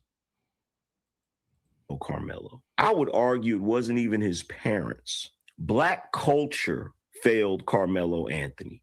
Period. Y'all can disagree with me if you like, but it is what it is. The same people standing outside that Collin County courthouse with signs screaming about injustices, a lot of them are the same people who turn a blind eye to the part of our culture that's been killing us for decades. What? The part that celebrates the YN behavior, the thug lifestyle, the drug dealing, the violence that always has an excuse ready.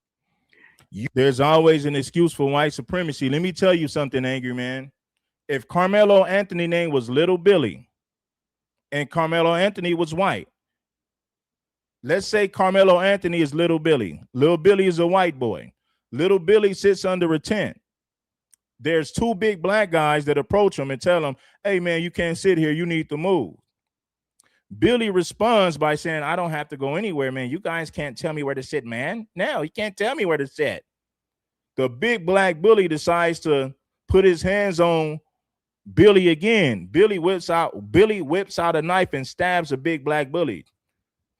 Do you really think these white folks would say that Little Billy deserves prison? He deserves to go to prison for first-degree murder. White people would never campaign to say that. White people would say it's justified because Billy stabbed a big black bully. None of these white people would be campaigning for Little Billy to serve. Nobody would campaign for him to be charged for first-degree murder if he stabbed a big black bully. No one would campaign for that. Let's be real. Case closed. What are we even talking about now? You can't pour that into a child his entire life and then act shocked when it comes out at a track meet. Because I don't care what nobody say. I know he was sitting under that tent with a chip on his shoulder the size of Mount Everest. But this is how our culture. What do you mean he was sitting over there with a chip on his shoulder the size of Mount Everest? White people feel like you can't tell them nothing. I'm white and I say so. You know how many white people feel like a black person can't tell them nothing? Karmelo felt like he can't tell me nothing. If it was such a problem that Karmelo was sitting there, they should have got the security. They should have got the head coach. Karmelo felt like, man, you can't tell me where I can and can't sit. You can't put your hands on me, fool. But Angry Man said, yeah, man, he walked over there with a big old chip on his shoulder. Man, shut your dumb ass up, man. This is how our culture breeds our children. Long before that jury sat down, the culture had already handed down its verdict on that boy's life. Think about what we feed our kids. Case and Allison stabbed a kid multiple times in the state of Texas. It happened in the same state. He told everybody how bad he wanted to unalive or he wanted to put Jose Ramirez on life support. He wanted to hurt him bad. Case and Allison said this prior to the murder. So eventually, Case and Allison takes a knife to school. He stabs Jose Ramirez multiple times in the bathroom. Right after he unalived Jose Ramirez, he tries to get out of town. He was calling a ride to get him up out of town because he knew he did something wrong. And guess what? None of those white people campaigned for Case and Allison to go to prison on first-degree murder charges. None of these white people campaigned for that. And he stabbed that Mexican multiple times. Karmelo only stabbed him once and ran. I'm sick of you Sambos. I'm sick of you butter biscuits. I'm sick of you butter biscuit ass dudes. I am sick of y'all. None of these white people campaigned for Case and Allison to go to prison on first-degree murder. And he stabbed that Mexican kid multiple times, told everybody he wanted to do it. Then eventually he did it. He took a knife to school and unalived him in a bathroom. You ain't see none of these white people saying Case and Allison deserves to go to prison on first-degree murder. You ain't heard none of these white folks say that. Case and Allison and Jose Ramirez had prior beef. It was bad blood between them. It's easy to say that it was premeditated based on the fact that there's bad blood between them. But you say that Karmelo is first-degree murder and he doesn't even know Austin, never had an altercation with him, but somehow you convince everybody that Karmelo planned this. He was just looking for problems. Man, please. Long before that jury sat down, the culture had already handed down its verdict on that boy's life. Think about what we feed our kids from the time they can walk, the music, the movies, the television shows. Violence at every single age, glorified, rewarded, made to look like power, made to look cool, made to look trendy. We don't raise our young men to want to be scholars anymore. We raise them to want to be thugs. Man, this is bullshit. There's a population in our community who are into gangs and who are into thug culture, but there's a large percentage of our community that are not into that. So I don't know what you're talking about. Now, thug culture gets promoted the most, but if you look around, most black kids are not even thugs. I'll argue that the majority of black kids are not thugs. Now, you're right about this music being promoted to us. You're right about that. But for you to say that nah. There's a lot of black kids in college that never get the recognition, those videos never go viral. You got black boys and black girls graduating college, professionals, never been in trouble, not criminals, and they never talk about that. None of those videos ever go viral. You know what you got to do to go viral? A black woman with a fat ass walking down the street and somebody said, look at this, it's eye candy. It goes viral. Or a black man talking about gangbanging and how many people he done slid on, how much dope he sold. Stuff like that goes viral. The black woman got to be a hooker and a prostitute, a stripper, and the black man got to be a gangster, a drug dealer, or a thug. That's what's promoted to our community in the algorithm. But if you step outside of YouTube, there's a lot of black people doing good things. The thing is, they don't highlight that. The thing is, they don't promote that on social media. They only promote the negativity, homie. Because that's the image. Because why? That's the image that they want for black folks. They want everybody to look at us like that. As if that's the only type of culture, as if that's the only type of things that we embrace. Let's show the black woman. Let's paint the black woman as a promiscuous thought. They got to show her booty every 10 seconds. Every time a black woman goes viral, it's a black woman showing her ass, showing everybody how fat her ass is. I seen a video last week of a black woman who was a cross guard for children. Booty big, she's a cross guard. It goes viral. The broad has no talent. She does nothing. She got a big booty and it goes viral. The stupidest shit goes viral in our community. Cross guard who walks children across the street with a fat butt. It goes viral. She can't sing. She's not a good podcaster. She don't have talent. She's known for having a big butt and being a cross guard, and the video goes viral. They're making the stupidest shit go viral. I promise you. Rappers, drug dealers, gang members. And here's the cruelest part. Karmelo wasn't even a street kid. Honor roll GPA, team captain, worked a real job. By every measure, he was one of the ones who was supposed to be straight. But our culture still got him. Our culture still got to him. I've been telling y'all this. Still put that chip on his shoulder. No, that ain't had nothing to do with the culture. How you know he had a chip on his shoulder? You don't know if Karmelo was bullied or picked on. You don't know why he had the knife. You don't know if he had a chip on his shoulder. That's you pretending to be smart. That's you pretending to know something that you think nobody else knows. But you're wrong about this, homie. You're completely wrong about this. I know a bunch of kids who grew up in the suburbs who are not thugs, but they will defend themselves when it boils down to it. You ain't got to be from the hood to defend yourself. I know plenty of black people who grew up on the suburbs, but they will defend themselves if you run up on them. So that has nothing to do with black culture. That has everything to do with self-preservation. When you get caught in a bad situation, when you're confronted by 4 to 5 bullies who put their hands on you after you warned them not to. This is about self-preservation. Ain't got shit to do with no black culture. Shut your dumb ass up, man. This has everything to do with black culture. That's why Karmelo had a chip on his shoulder. Man, shut your dumb ass up. You sound stupid. Karmelo was thinking about self-preservation. That had nothing to do with no damn black culture. He had a chip on his shoulder because of black culture. Man, shut up.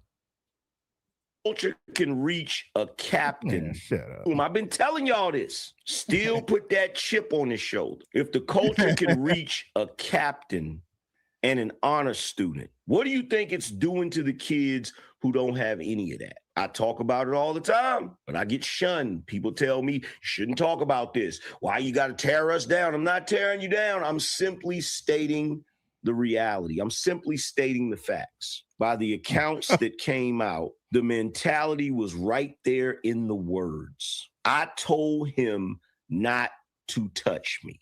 Touch me and see what happens. What is that? Casey Allison told the Mexican dude the same thing. If you touch me, I'm going to stab you. So can we say that white culture failed Casey Allison? Can we say that white culture failed Austin Metcalf?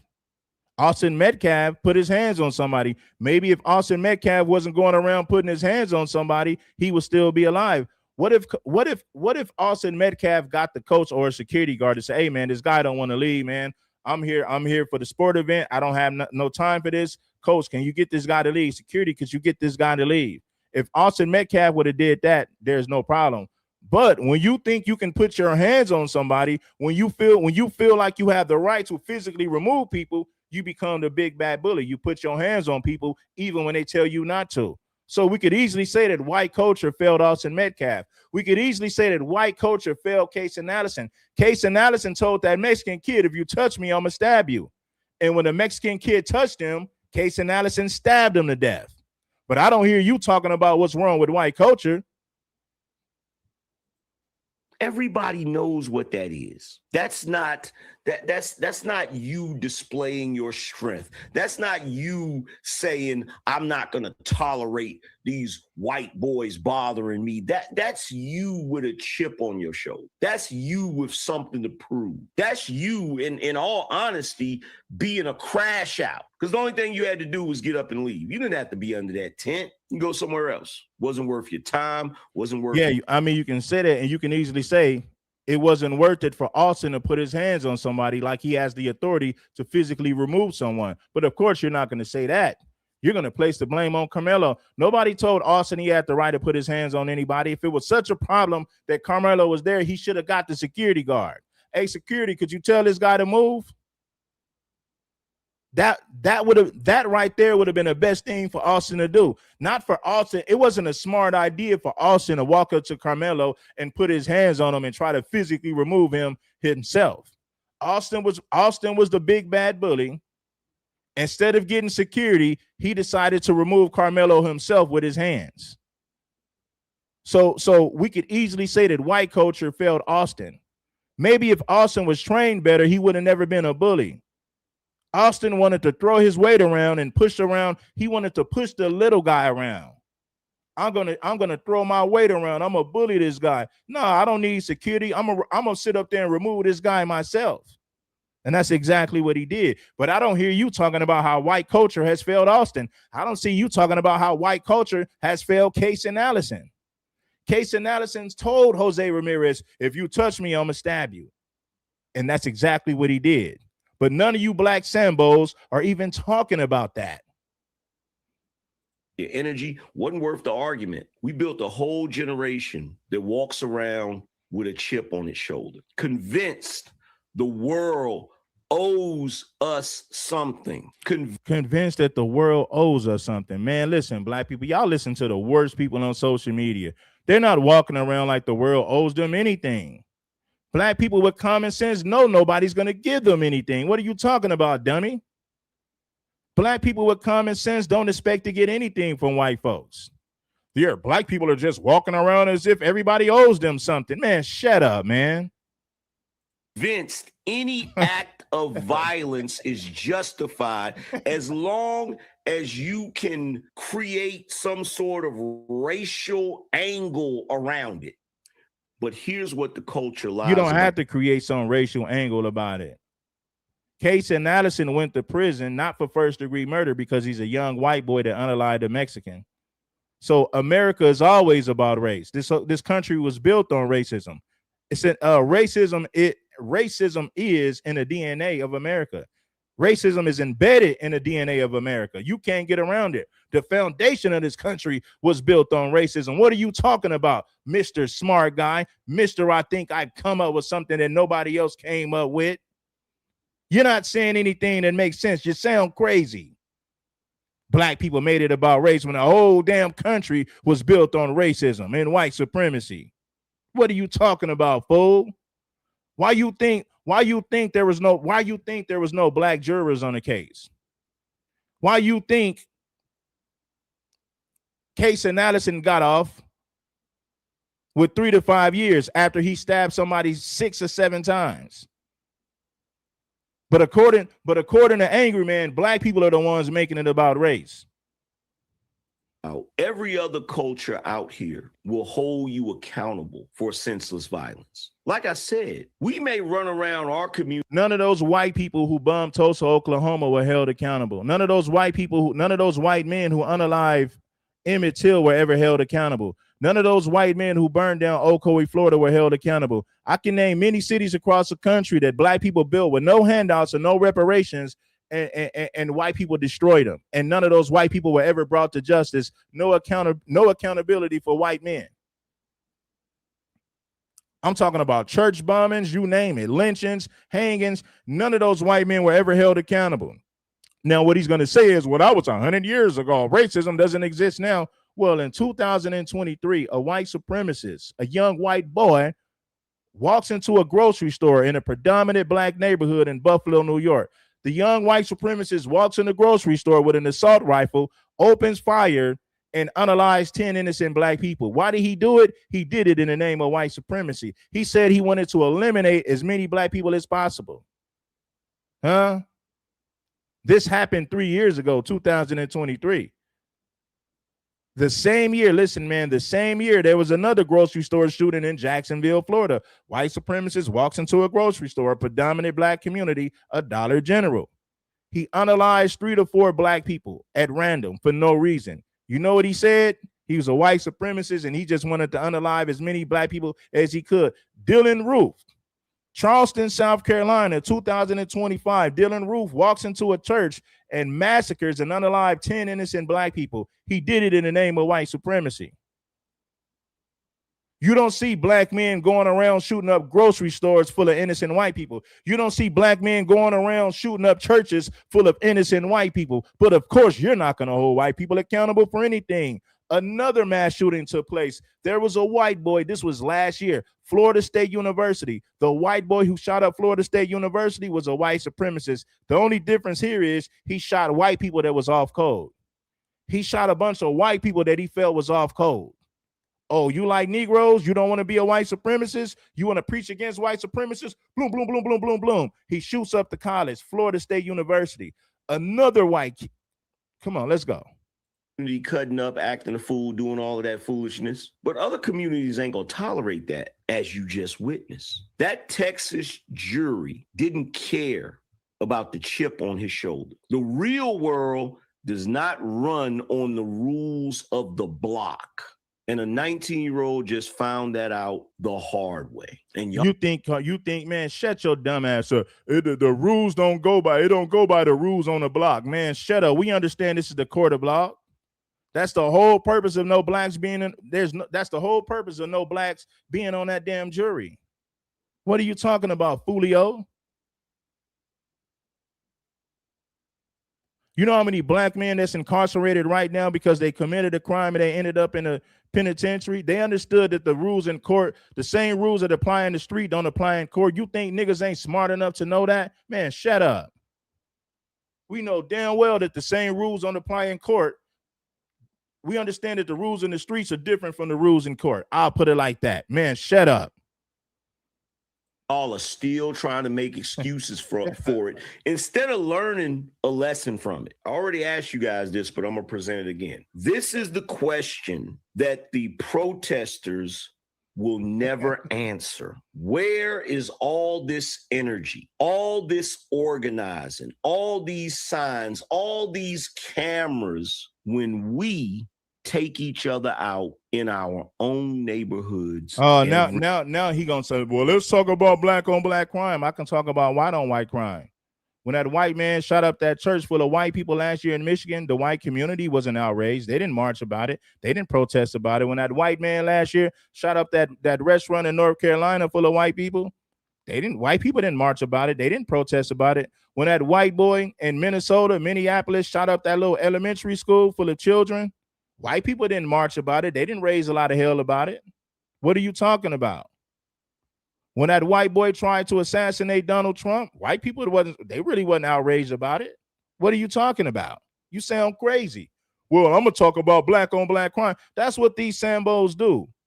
Instead of him sticking to the topic, he's gonna talk about black on black crime. He's gonna tell black people the truth about themselves. Angry Man has come up with something that nobody else has come up with, and he's going to tell you about black on black crime and how come blacks aren't protesting about it. Every single day. Where's the march for the kids gunned down on our own blocks every weekend? You don't see it. You don't. There's a lot of people who fight against gang violence. Unfortunately, the police let it happen. Who do you think allow these drugs to come into the country? Who allows these guns to come into the inner city? White people. So there's something wrong with white people and white culture. None of these guns and drugs would be in our communities if white people didn't allow it, because white people get paid on the back end for these drugs and guns coming into the country. They get paid on the back end. But when you look at the evening news, who's going to prison? The black man. Who's allowing the drugs and guns to come into the country? Who's allowing the drugs and guns to come into the city? Who's allowing the drugs and guns to come to your community? White people. The government allowed all of this stuff to go down. Why? Because they make money on the back end. How you going to talk about the drug addict, but you won't talk about the drug dealer? Let's talk about the black people that's low on the totem pole when it comes to the criminal pecking order, right? Black people are low on the totem pole. We're not bringing the drugs in here on ships. We're not allowing it to come across the border. We're not manufacturing these guns. Black people are petty criminals compared to the people who allow it to come in the country in the first place. Shut up, man. Hear it? The outrage only shows up when it can be pointed outward, when there's somebody else to blame. There's a lot of gang intervention. If you go to LA, there's a lot of gang intervention programs. Gang violence in Los Angeles is down because you got a lot of gang intervention where people work with youngsters to keep them out of gangs. And a lot of these are black men who've been to prison or black men who've lived the street life and they know what comes with the street life. So there's a lot of programs that's out there to get black kids to focus on other things besides what's going on in the streets. But of course, you wouldn't know about that because you a butter biscuit eating Sambo. So I wouldn't expect for you to know about this. Well, how come black people don't never? There's a lot of black people who give a damn about that. What I say earlier, you don't see it televised. You don't see it all over social media. That's the difference. There's a lot of programs out there to keep kids out of gangs. That black people came together. Black people came together to say, let's create this program to give black kids opportunity to go on field trips, to go to museums, to keep them occupied, put them in sports, keep them occupied, keep them out of the streets. There's a lot of black people with programs like that. But of course, you're not going to speak on it. I don't see black people being outraged about black on black crime. I don't see black people being outraged about black on black crime. You butter biscuit eating Sambo.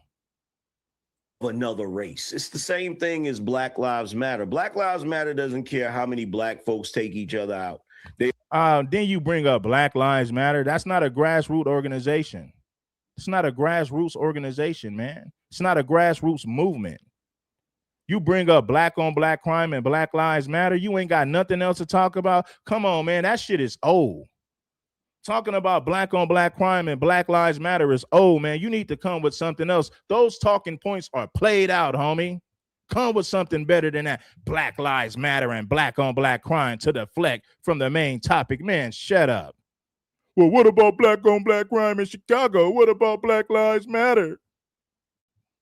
They only care about a racial angle. So if it's somebody white involved or Asian or anything that's non-black, a police officer, then all of a sudden here comes Al Sharpton, here comes Black Lives Matter, here comes all the race hustlers to get their paycheck. But when the body and the hand both look like us, the silence is deafening. That's the hypocrisy that's taking us out every single day. You can't only care about black life when it fits the narrative. Either every life.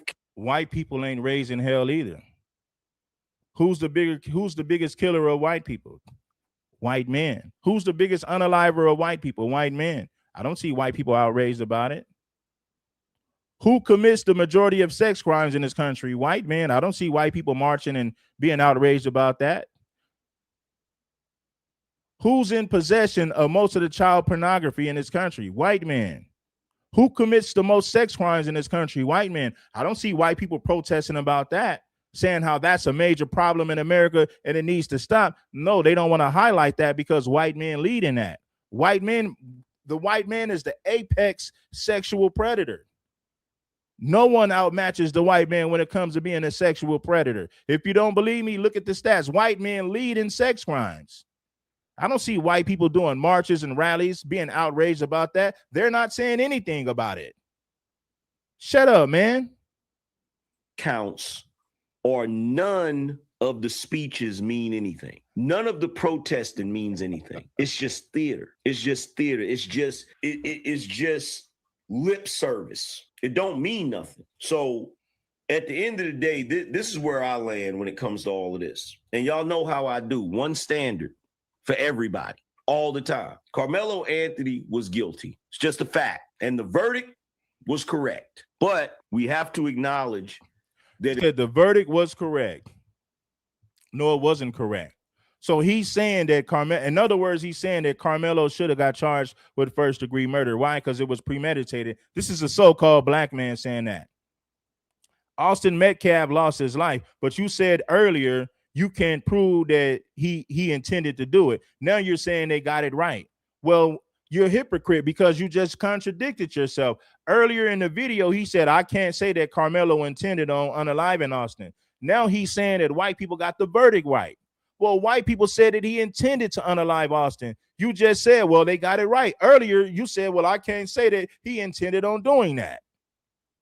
You butter biscuit, double talking ass Sambo. Man, y'all black people are crazy. Look at the clowns y'all be listening to. This dude is a clown. Tampon is a clown. Y'all be listening to the worst people on planet Earth. I promise you.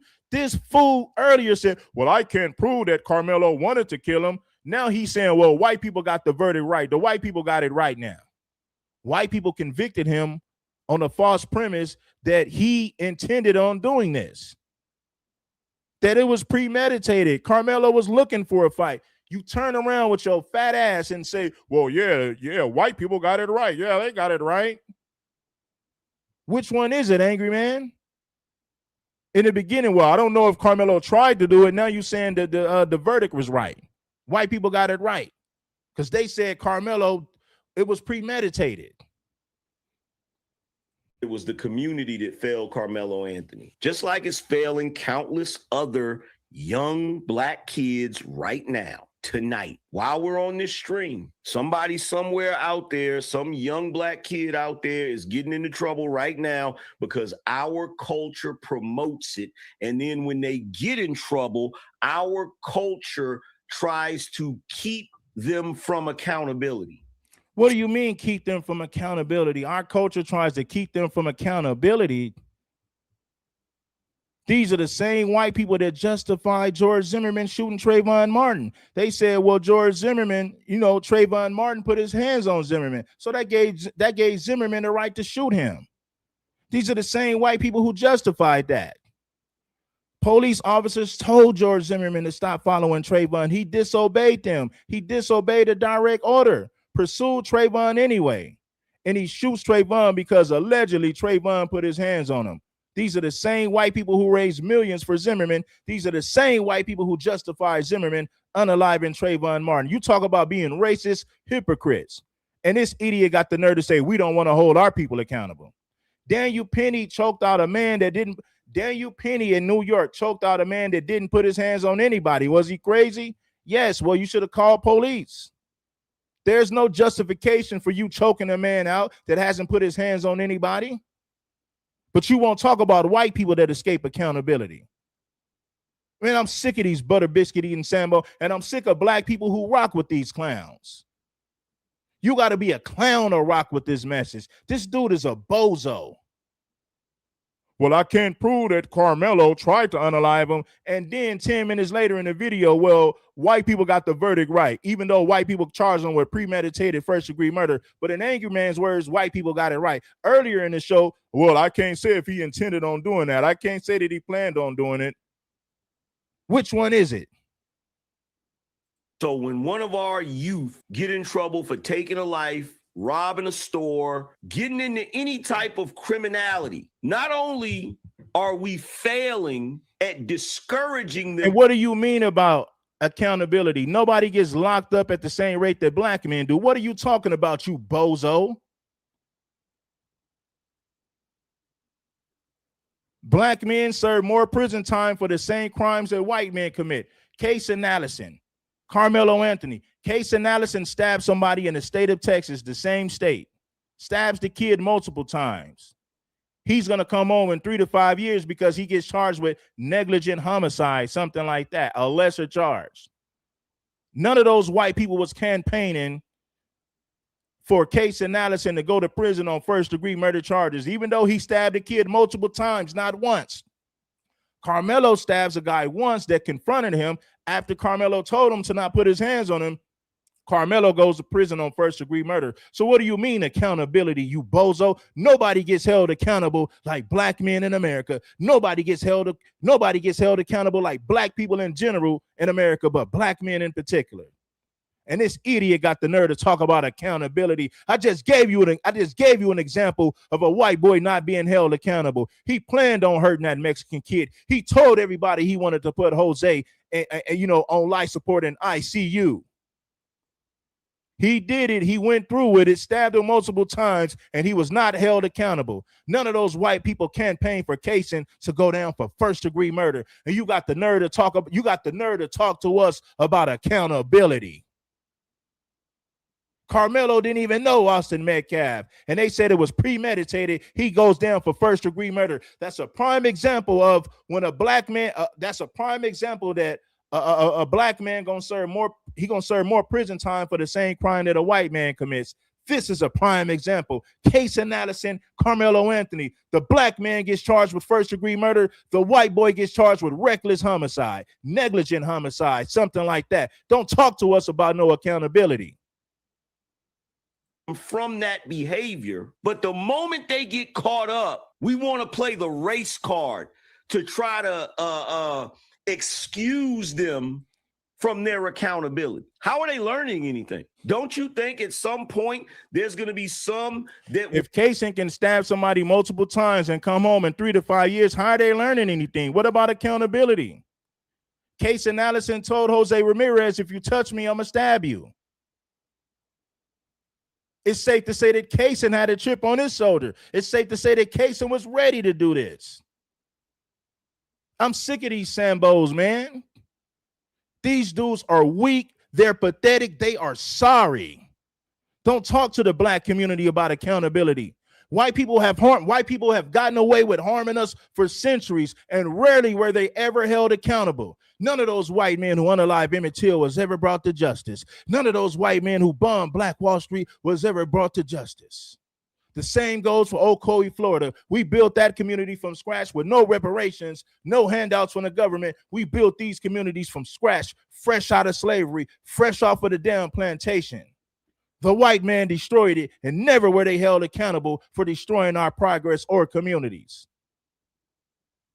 George Zimmerman, listen, homie, these are the same white people that justified George Zimmerman shooting a 17-year-old Trayvon Martin. What was the excuse for? Well, Trayvon put his hands on George Zimmerman, so Zimmerman had the right to shoot him. These are the same white people who justified that. These are the same white people who raised millions for George Zimmerman's legal defense. I'm sick of these butter biscuit tapping ass Sambos. I am sick of all of you. You guys are pathetic. Will take that as a license to do whatever they want. Matter of fact, don't even answer that question because it's already happened. It's already happening. You already have YNs and other ratchet individuals out here. And you got white supremacists running around shooting up churches and grocery stores in black communities. Shut your dumb ass up.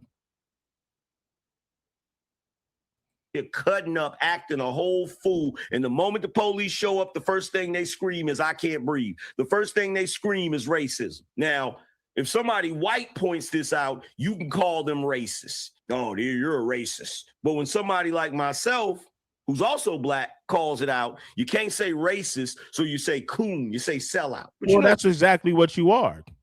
That's exactly what you are, homie. Because we all know if Karmelo Anthony was white who stabbed a big black bully that was putting his hands on him, white people would have justified and say, well, little Billy stood his ground. He told the black guy to stop putting his hands on him. There's no way that white people would campaign for little Billy to go to prison for first-degree murder for stabbing a big black bully. There's no way that white people will want to see him in prison on first-degree murder charges, and you know it. Let's be real. If Karmelo was white, no way white people would say he deserved to go to prison on first-degree murder charges. There's no way. The first thing they scream is racism. Now, if somebody white points this out, you can call them racist. Oh, you're a racist. But when somebody like myself, who's also black, calls it out, you can't say racist, so you say coon, you say sellout. But you know it's true. You know it's true. Karmelo didn't get failed by the lawyer in the courtroom. He got failed by the culture that lied to him about what makes a man. And by all— How do you know that? See, this is how you know he's stupid. And the black people who listen to him, you're stupid as well. He said the culture failed Karmelo. Well, is it safe to say that the culture failed Austin Metcalf? How come white culture didn't teach Austin to keep his hands to himself? So the white culture failed him. Kaysen Allison stabbed a kid. Kaysen Allison told the kid, if you touch me, I'll stab you. So it's safe to say that the white community failed Kaysen Allison. Shut your dumb ass up, man. I'm sick of these butter biscuit tap dancing Sambos. I am sick of them. Unfortunately, a lot of black people still listen to these bozos. I am sick of them. Listen, everybody, if you haven't blessed the like button, you committing a crime. You are committing a crime if you haven't blessed that like button. Make sure that you hype all of my videos in a major way, because I've been giving you guys hot fire. I don't hold no punches.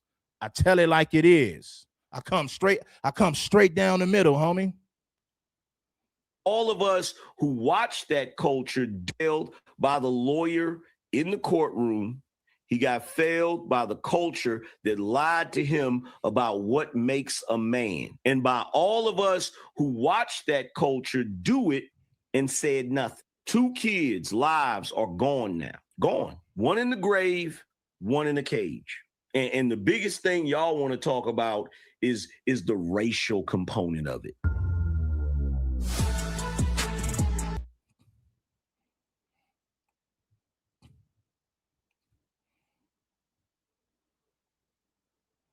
Angry Man is a butter biscuit eating Sambo, man, to the 10th power. He is, man. He contradicted himself in his video. He said he can't say that Karmelo, he can't say, well, I can't say that Karmelo planned on doing it. I can't say that. But then at the end of the video, he said that white people got the verdict right. He said they got it right. Well, white people got it right by charging him with first degree murder, but you said you don't know if he actually planned on doing it. Which one is it? The thing about it is they make excuses to listen to these hypocrites. Well, I can't say that Karmelo planned on doing it, but white people got it right. Yeah, charging him with first degree murder was the right thing, even though I just said I can't prove that Karmelo did it on purpose. I can't prove that Karmelo wanted to unalive Austin, but I'm still going to sit up there and say that white people got the verdict right. That's the stupid crap that you got to listen to when you tap into this podcast. The angry man, fuel the anger, fuel the stupidity, fuel the hypocrisy. Because that's what they're over there doing. I can't prove that Karmelo wanted to unalive him, but white people got it right. Yeah, it's fair to charge him with first degree murder, even though we can't prove that he planned it. What an idiot. What a hypocrite. Lord Jesus. This is crazy. I can't prove that he did it. But I still agree with the white people charging him with first degree murder, even though I can't prove that he did it on purpose. But the jury found Karmelo Anthony guilty of first-degree murder in the stabbing death of 17-year-old Austin Metcalf during an argument at a high school track meet last year. An argument prosecutors argued from which Anthony could have walked away. Anthony is now telling the court he can't afford an appellate attorney, and he's asking for a public defender. That is despite the more than $600,000 a fundraising page was gathered for his. They took the money. See, this is where these dumbass newscasters come on. Charleston White just told you that he didn't have access to the money. White people made it seem like they were buying houses and cars, so they shut the GoFundMe down. White supremacists started a rumor, and they said that the family was misusing the funds. They were mismanaging the funds, misusing the funds, and they shut the GoFundMe down. You sound dumb. Family funds, which apparently have all been spent for, quote, legal defense and family relocation. By now, the details are well known. Karmelo Anthony, the captain of his school's football and track teams, stabbed the 6-foot, 200-pound football star and straight-A student Austin Metcalf in the heart. Anthony used a pocket knife, which is legal to carry under Texas law, but was not allowed to be at the school track meet. That knife. Karmelo Anthony. Case and Allison took a knife to school and stabbed somebody to death in the bathroom. And none of those white people campaigned for Kaysen to be charged with first degree murder. None of those white folks campaigned for that. Why? Because Kaysen is a white boy. That's why they didn't campaign for that. Now, if Kaysen Allison was black, they would have said, give him first degree murder like they did Karmelo Anthony. And these idiots got the nerve to say that race ain't got nothing to do with this. Man, you crazy. No blacks on the jury, but it ain't got nothing to do with race. Casey Allison is serving 3 to 5 years, even though he took a knife to school and unalived somebody in the bathroom. He unalived somebody that he had a beef with. He unalived somebody that he had bad blood with. And they didn't charge him with first degree at all. Karmelo gets into it with a guy that he never met, that he never had an altercation with. He gets charged with first degree murder. But these idiots tell us this has nothing to do with race. These claims of self-defense were resoundingly rejected by a jury after a swift and speedy trial. Despite the hefty prison sentence, Anthony will be eligible for parole by the time he's 36 years old. And in the words of Austin Metcalf's mother during her victim impact statement just before sentencing, quote, "You may have been given a sentence of 35 years. You should feel lucky. I've been sentenced to a lifetime without my son." On the other side, Karmelo Anthony's family erupted with devastation and rage. His grandmother denouncing the jury's decision in this video shot by News Nation correspondent Rich McHugh.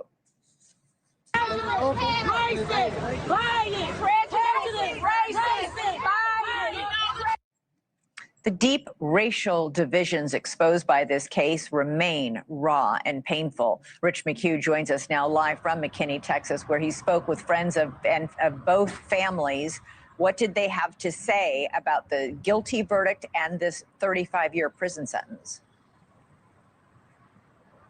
Hi, Elizabeth. Well, let's just say they are miles and miles apart. You know, on the one side, you have the Anthony family, and the other side, you have the Metcalf family. Earlier, representatives for the Anthony family were here, and they say they don't believe Karmelo Anthony got a fair shake. They point to the fact that there was no black people on the jury, number one, and two, they say there was a video that was excluded or not included in the court proceedings. They say, and they're wondering why it was not included in the court proceedings. Take a listen. At no point in that video do you see Hunter holding his brother. At no point in that video do you see those boys ever going back to the tent and sitting down. That was all a lie. And I also have questions. I don't know how the defense did not play that video, because when you see that video, it was self-defense. And now for the first time, we're also hearing from the Metcalf family. Jeff Metcalf had strong words for Karmelo Anthony in his impact statement. He said to Karmelo directly, who reportedly kept his head down throughout. Metcalf said, "We were robbed. Don't look down. This was never about race. It's about right and wrong." Now, he said his son's death destroyed the person he used to be. I asked Jeff Metcalf if he had a response to this appeal in the words from the family reps, and he said 2 words, Elizabeth: good luck. Yeah, definitely we'll need it, and we'll need a lot more information on whatever that video purports to show. It doesn't sound like it. I don't know. We'll see. Rich McHugh reporting from McKinney, Texas, with the very latest. Thank you. Thank you for watching. Subscribe below and download our News Nation app. Shout out to Kelvin for the 25 on the Cash App. I appreciate you, Brody. Shout out to Big Will. Shout out to Big Will. You already knowing the damn deal. Shout out to Big Will for the 5 on the Cash App. Shout out to Vernon 85 for the Cash App. Shout out to Lions Dollar for the 10. Vernon 85 bless us with a 5. Yeah, man, I think I done said enough on this one, man. I don't know, man, if y'all want me to go a little bit longer. I think I done said enough already, though, man, you know, because there's really nothing else to say. I think I'll land my plane here. I've been up here for 2 hours. Listen, I need everybody to bless that like button. Subscribe to the channel and bless that damn like button. Right?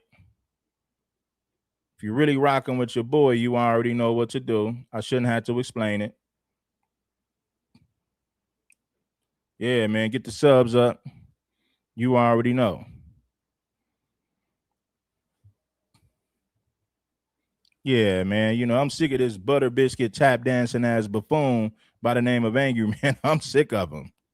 Oh, my God, I'm sick of that clown. Straight sucker.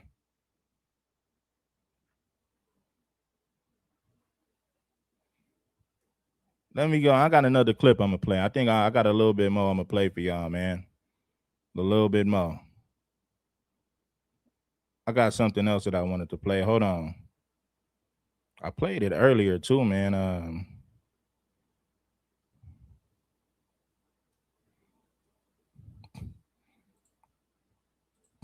That's News Nation right there.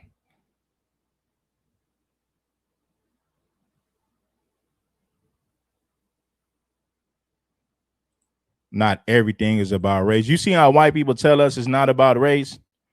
It's not about race. Casey stabbed somebody multiple times and gets off.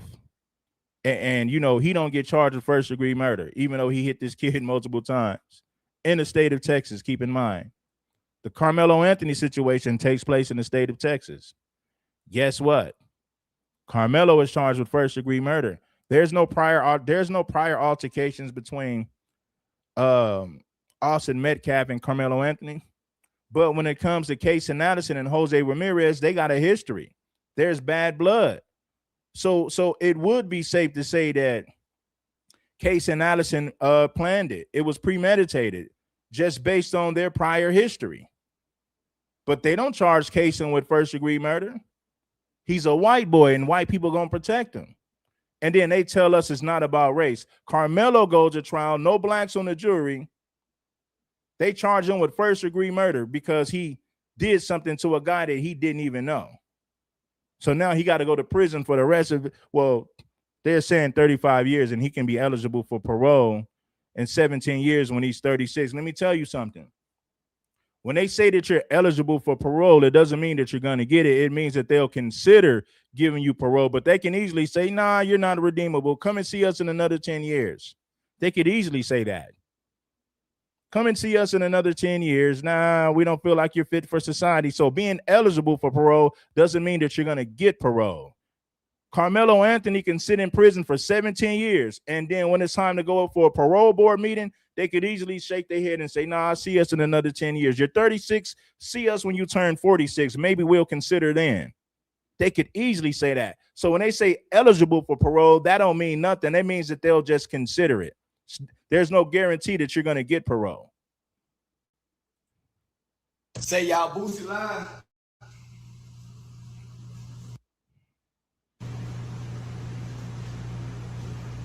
Shout out to Stingy K, or Stingy K, whatever his name is. Boosie is lying, man. I don't care was what. Found guilty. Was not booked. I turned it down. I said, nope, I'm not doing nothing. Well, I told him, wilding out, numbers can't go down. Why would I go on there after Crip Mac? Their numbers going down. So now they want to try to come get me because their numbers going down. I told my agency, nah. Then they offered me $5,000. I said, no. Boosie is lying. He was not booked to be on Wildin' Out with me, so I don't know why he turned the money down. All right, I don't care about this little Boosie stuff. Let's go to Karmelo Anthony. Yeah, I'm saying I was in your live last night. Okay, yeah. Nah. I just got off. Hey, homie, so yeah, I'm putting up the 75,000 for the kids and people. Here you go. I got my page back too. I'm not gonna be there, so why would he go get the money? But if you can send me that screenshot to me so I can put it on my post right quick. I got my page back too. Aiden got it back for me. Yeah, I'm saying I was in your live last night. Okay, yeah. Nah. I just got off. Hey, homie, so yeah, I'm putting up the 75,000 for the kids appeal. So yeah. Yeah, I was just watching a video on that when you called. Yeah, I'm putting it.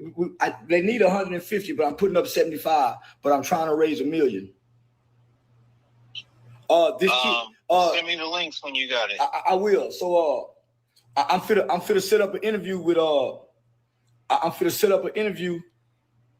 with the dad and Say Cheese TV at a black church with a black pastor who I'm trust, and this will be the mom and dad first time talking.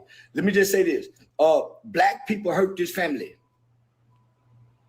Black people showed up in the beginning when this kid first committed the crime. It was 2 or 3 weeks had passed before black people found out, because black people didn't care when they thought it was just 2 kids who had committed a murder. They was worried about the rapper and his baby being killed, so they ignored Karmelo and Austin Metcalf. Black people did not ignore Karmelo Anthony and Austin Metcalf. They did not ignore that. Now you're not being real. There was a gang of black people covering that story. So when you say black people didn't care about it, that is a lie. Made a post when it happened, said rapper and his baby being killed, so they ignored Karmelo and Austin Metcalf. I made a post when it happened, said, hey, a black kid, boy, I guess y'all don't care about that. It wasn't about race until black people got involved. White, and I don't say this to defend people, because right now I feel in my heart for people. Right now I can spit on a white baby and not feel bad. I can be serving food to my best customer, and they drink and take it to them with a smile and wouldn't feel bad. I could innocent, they can't say, oh, I can do something mean to people right now the way I feel. But I'm not speaking. They always just show us how they really feel at the end of the day. Like I don't like them reporting on our stuff. I'm not speaking on how I feel because I feel it, and there's nobody else's feeling, so I feel it. But man, black people hurt this kid more than they will ever know, because soon as they got the information that this had happened, they showed up playing the race card. When I looked on the first press conference and I seen the family with Dominique Alexander. What do you mean a race card? They knew white people wanted to hang him. How are they playing a race card when they already knew that they wanted to hang Karmelo? Charleston White looking like a crackhead, man. Uncle Charlie, man, you looking like Charleston White looking like he didn't smoke some crack, man. Where's the crack pipe? Charleston White looking like he off that rock, man. He over there smoking that Planet Rock. Charleston, you looking terrible, man. Nah, what do you mean they made it about race? Karmelo Anthony's family knew white people wanted to hang him. They knew that right from the rip. So don't say that black people made it about race. We knew it was about race. We knew white people wanted to hang Karmelo. They made it about race. Why you think they didn't convict Case and Allison on first-degree murder? Because they wanted to protect that white boy? They made it about race to protect the white boy Case and Allison, who unalived Jose Ramirez. They made it about race to protect that white boy. There's no way that the white folks was going to let Case and Allison go down for first-degree murder for unaliving a Mexican in the state of Texas. There's no way whites was going to go for that.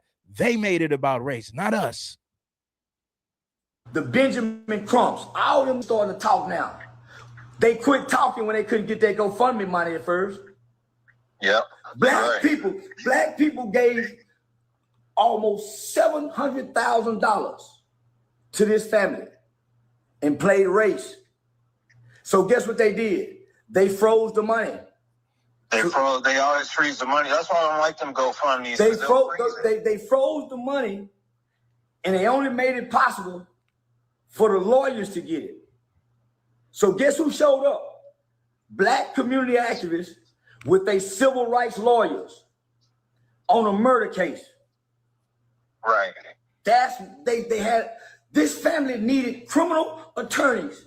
They showed up with civil rights leaders and civil rights lawyers. Why? They planned for the big payday. So the white folk froze the money. Guess what they did? They went and got two boy lawyers to help them get the money. And then the white boy lawyers kept the money. The family never got the money. Tale as old as time. The family never got to touch the money. That's like if you facing a murder charge, you don't go get a fucking random attorney. You get the baddest for that deals with capital murder cases, right? I didn't even tell you. I hired the dad and my road manager last year. Because they you did. I remember. Yeah, I did tell you. I was just getting him money, man. So man, I was just getting him money. But he couldn't be on the road with me because they was threatening his family. So he had to go back home and protect his family. I was like, he ain't gonna know what to do. And he was like, I want to make sure he eats. So we rolled with it. I think he came out to like maybe 1 or 2 dates. Yeah. But yeah, you're right. He couldn't do it because he had to get back home. Oh.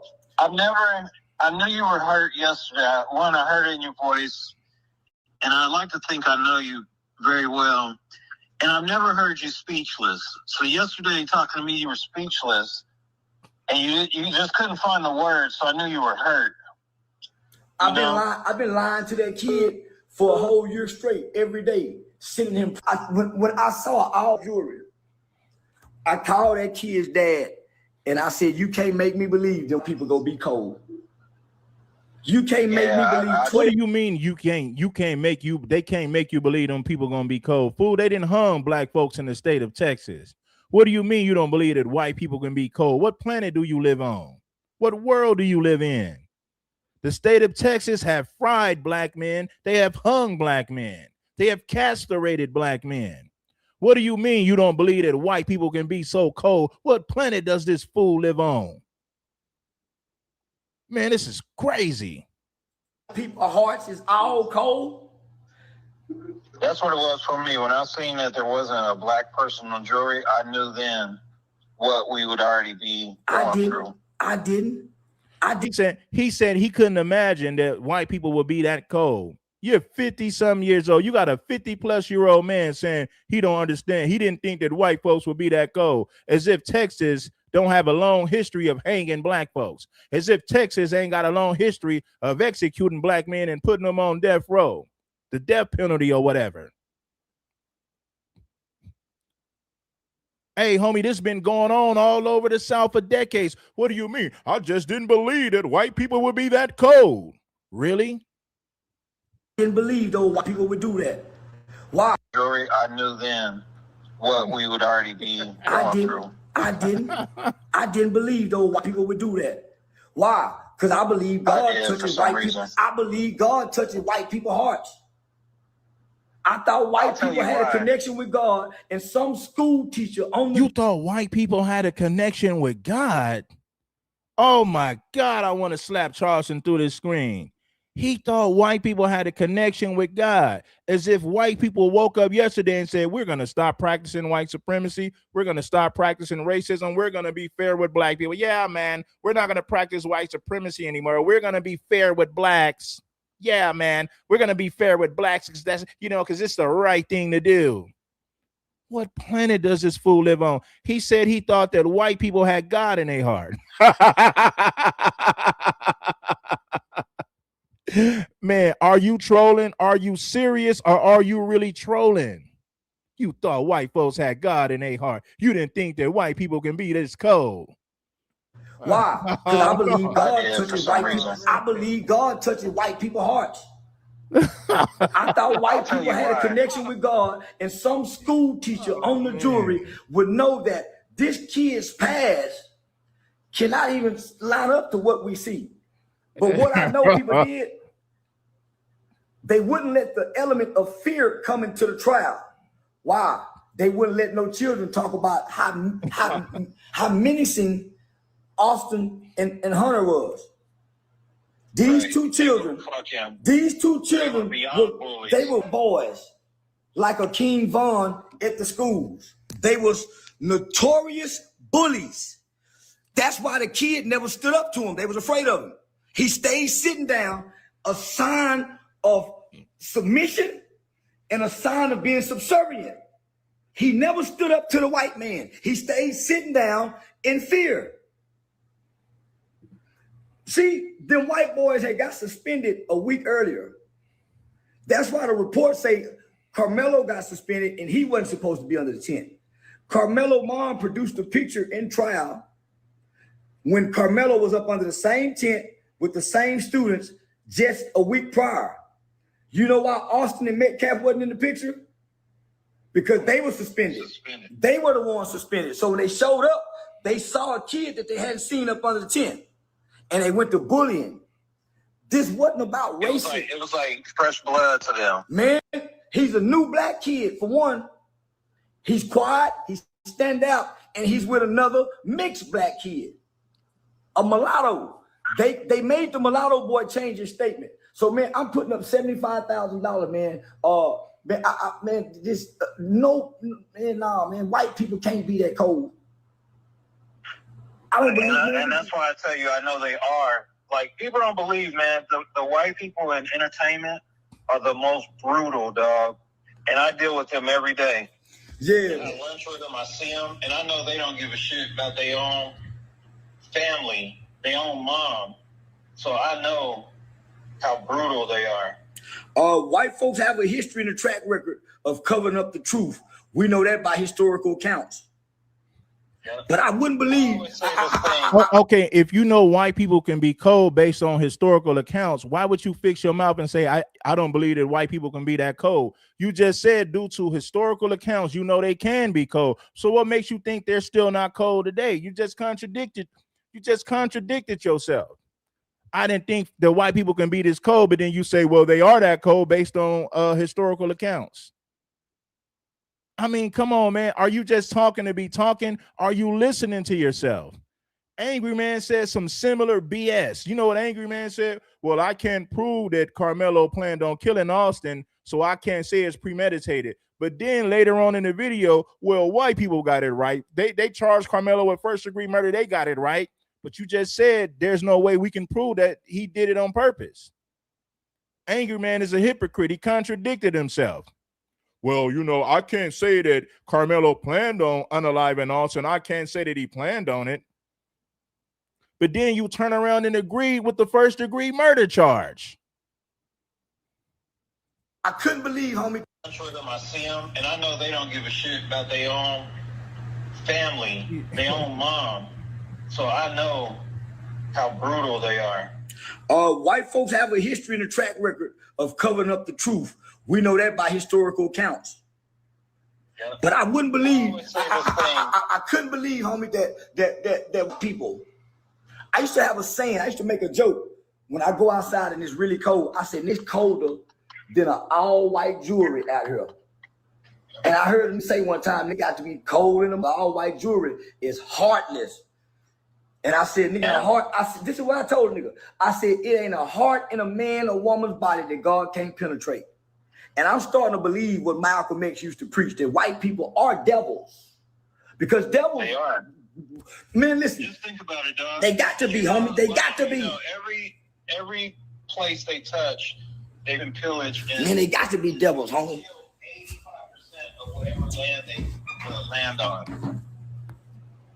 Yeah. Well, but this is what they seem to lack compassion. What people seem to lack real human compassion. That's why they have so much love for animals. What people have love for animals, they don't have love for humans. They tolerate humans, but they love dogs. What people won't let a black baby kiss it in the mouth, but they'll let a stray dog lick it. Yeah. So I'm starting to think people don't have a real human connection for them to sit and look at a kid who have no history. What they did was, I put my homeboy is the judge. The DA is my best friend. The victim's dad is my classmate, high school drinking buddy. This was a buddy system. Yeah. But just think about a good old buddy system. So Karmelo Anthony, this is a modern day Emmett Till kind of situation. Yeah. I bet you their families go back generations, not just these guys. They all went to the same church. They all went to the same church, including the Karmelo Anthony family. All of them used to go to the same church. This is why I don't go to white churches. This is why I won't never sit under pastor. Because white people only love God when it's convenient out of white guilt. Yep. They vote with his heart. So let me just say this. That black kid, from every step of this whole process, saw faces like they used to do when he got in home. He never saw black faces. And I'm saying, God, but they were in the beginning. This is what they wouldn't let come out in court. Every police officer that was there to arrest that kid, every school teacher that was there, they cried with the Austin family, but they said just as equal tears for Karmelo because they know he's a good kid. I mean, even the police was crying. The police was crying, talking to the daddy, and said, man, the police even told the daddy, get him a lawyer because this is the kid you fight for. They know, homie. But people, white, they allegiance to their color. Black people don't have an allegiance to color. How you gonna say there's no racism in this country and 99.9% of all presidents were white men? So one black president means that they're not racist. Huh? This country ain't about race, but 99.9% of every president in this country was a white man. But nah, it ain't about race. Race has nothing to do with it, man. Please. Only people do. That's why color only matters to them, and no other group of people in the world worries about color. Butter, pink, toe, pepper. That's why when I get mad at people, I brag about the death I stood over and watched. I got that in my heart. So I don't ever have to go hateful. I got a recollection of what people look like when they die in fear too. And I stood over that man with no remorse, and we laughed at that cracker as he died. Later on that night, I had remorse. Come on, Charleston. You don't have to say all that. Like, and you know, you ain't got to brag about that. Like, I'm sticking to the principle. I'm not going to talk about who should have died. I'm glad. No, I don't talk like that. Plus, yeah, man, say that, like, talk like that offline. Don't talk like that online. If you really feel like that, just be about it. Why even talk about watching somebody take their last breath and all that and celebrating it? Nah, man, we ain't doing all that, man. We're going to stick to the facts. We're going to keep it professional. Laying there dead, because that's what I heard as a kid. The only kind of man is a dead man. That's the only kind of good man is a dead man. White and say listen, man, America watched a Chinese man and his son chase down a black baby running, and the same kind of jury said not guilty. They didn't even deliberate that long. Man, listen, the trial went too quick. But let me just say this. I've been telling black people for a whole year about this trial. Black people are just now starting to post about it. That's how they got us. White people been preparing for it. We've been posting about this. We didn't just start posting about Karmelo Anthony. I was posting about Karmelo Anthony last year. And not just me. A lot of black people was, not just me. I was posting about this last May. On my main channel. My main channel got terminated though. But I still got the video. I still got the videos backed up on StreamYard. Since it happened, they already had the jury set up. They already had the judge set up. They already had it set up. We just now starting to talk about it. Chinese man and his son chased down a black baby running, and the same kind of jury said not guilty. They didn't even deliberate that long. Man, listen, the trial went too quick. But let me just say this. I've been telling black people for a whole year about this trial. Black people are just now starting to post about it. That's how they got us. White people been preparing for it since it happened. They already had the jury set up. They already had the judge set up. They already had it set up. We just now starting to talk about it. But I've called every black media outlet and told them. I've been reaching out to every black media outlet to try to talk about the Karmelo kid. They ignored me. I reached out to every black celebrity, Kanye West, QCP. I reached out to every black celebrity. I reached out to every black celebrity that you can think of. None of them came to their aid. None of them. T.I., Boosie, none of them. But guess what? When I reached out to Vlad TV came to the black folks' aid. But you know what I said? I can't let Vlad have this one. I can't let Vlad have this one. No black no media, big banks, big facts, nobody would give aid to the family of my nigga. I beg these. Man, I got Corey Gamble's number. I got Kanye West. They all ignored this. Now, this is what's going on, man. He said they all ignored it. I want to play that again. He said Vlad TV was the only one that pulled up ready to help out. None of the black celebrities want to help out. That's what Charleston said. The black celebrities ignored it. Just now starting to talk about it. But I've called every black media outlet and told them. I've been reaching out to every black media outlet to try to talk about the Karmelo kid. They ignored me. I reached out to every black celebrity, Kanye West, QCP. I reached out to every black celebrity. I reached out to every black celebrity that you can think of. None of them came to their aid. None of them. T.I., Boosie, none of them. But guess what? When I reached out to Vlad TV came to the black folks' aid. But you know what I said? I can't let Vlad have this one. I can't let Vlad have this one.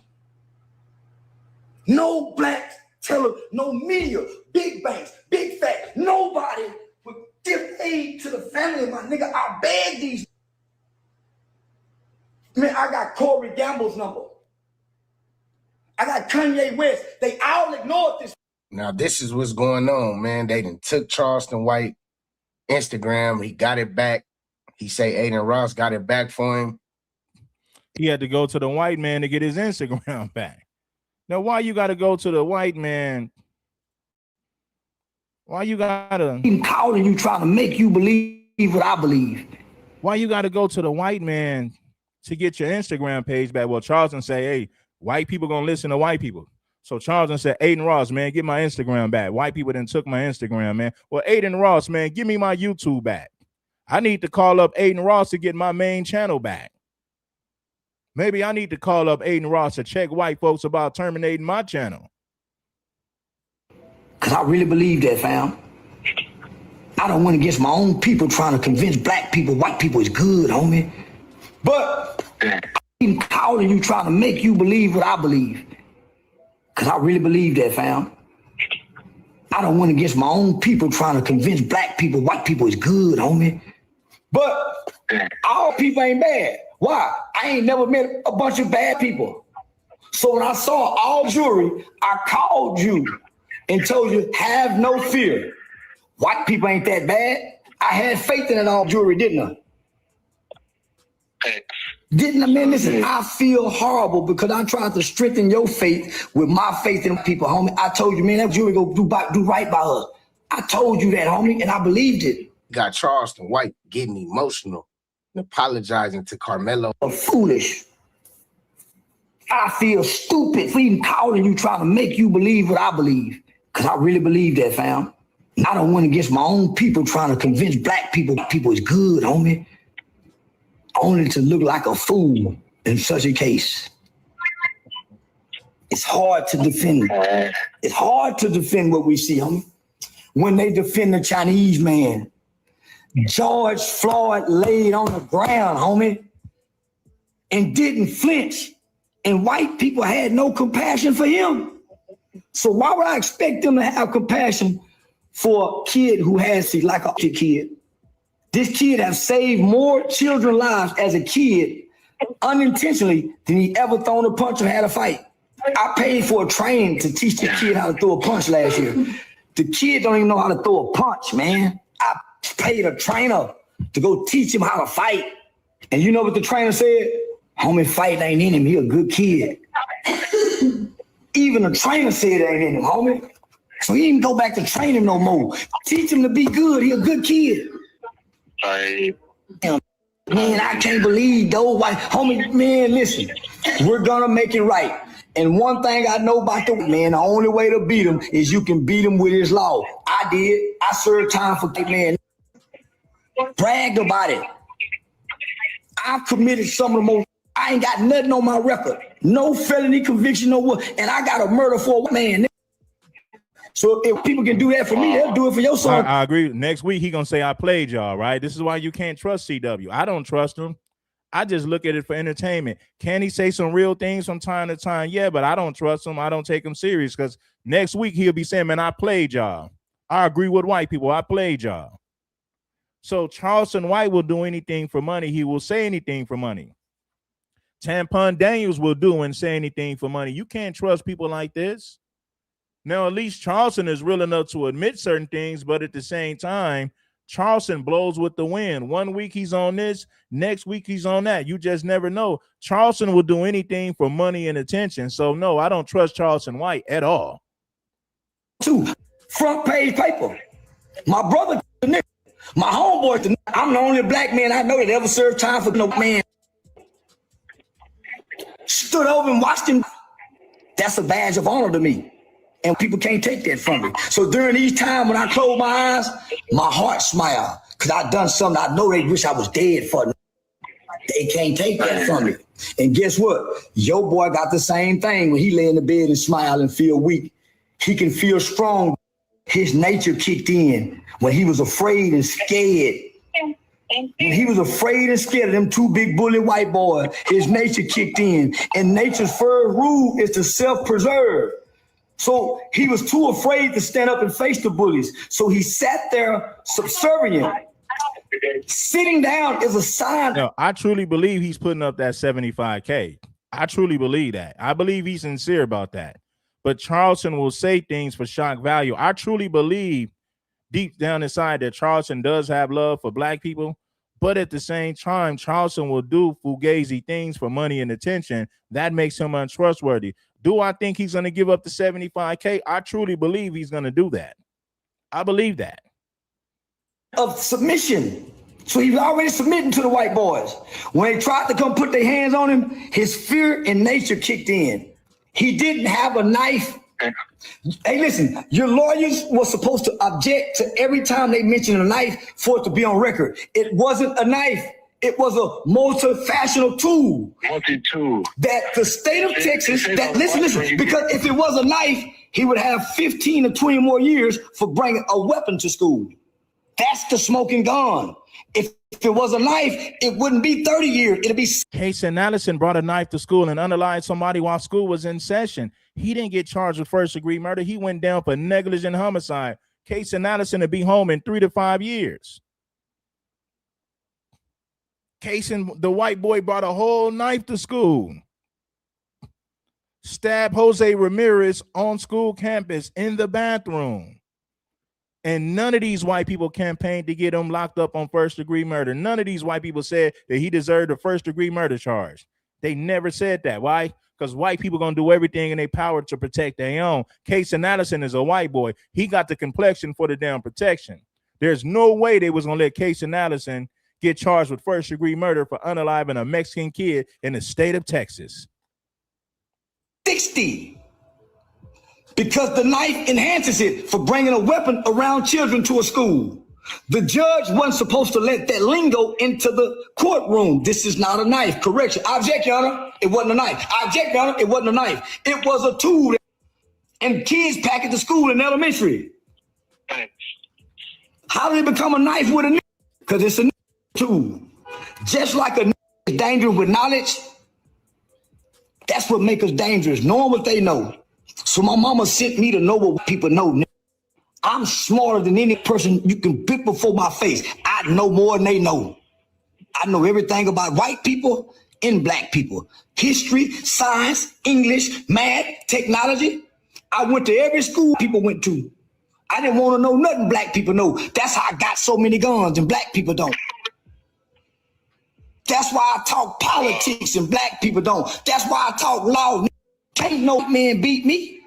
That's why I ain't got no felony convictions. And I brag about the shit I've done with nothing on my record. I could be lying. It ain't on my record, but I've done it. And they know it too.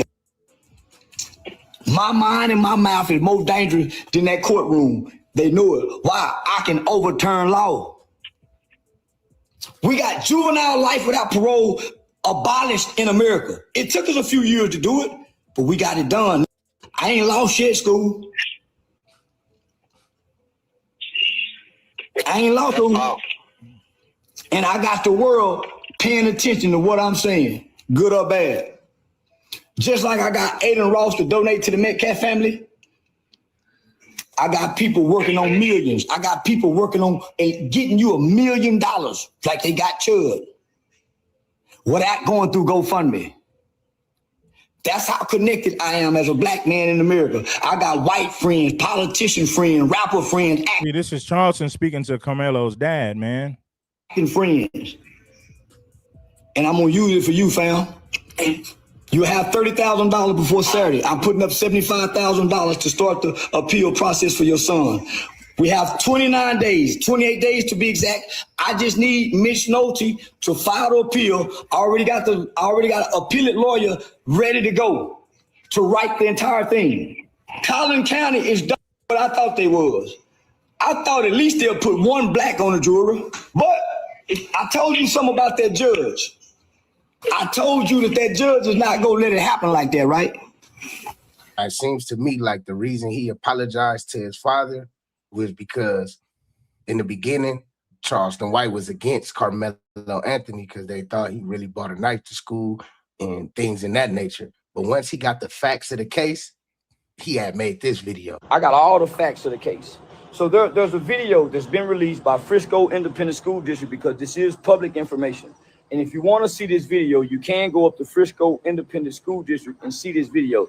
That's why Sarah J. Fields and Austin Metcalf's dad, and now they've drugged the mom in, but they're trying to debunk people from going to see the video. Why do you think Sarah J. Fields, she released the indictment before anybody had the indictment, and she got a woman fired? Because they're using a new Jim Crow systematic tactic where they got the people inside the courts, they got the people inside, and they're working against the Karmelo Anthony family on behalf of Sarah J. Fields because she's a precinct chair and she's threatening to use her power from her precinct chair, I think District 30, to get people unelected and get people elected if they don't go against this case. So she's trying to use political power to influence and persuade this case.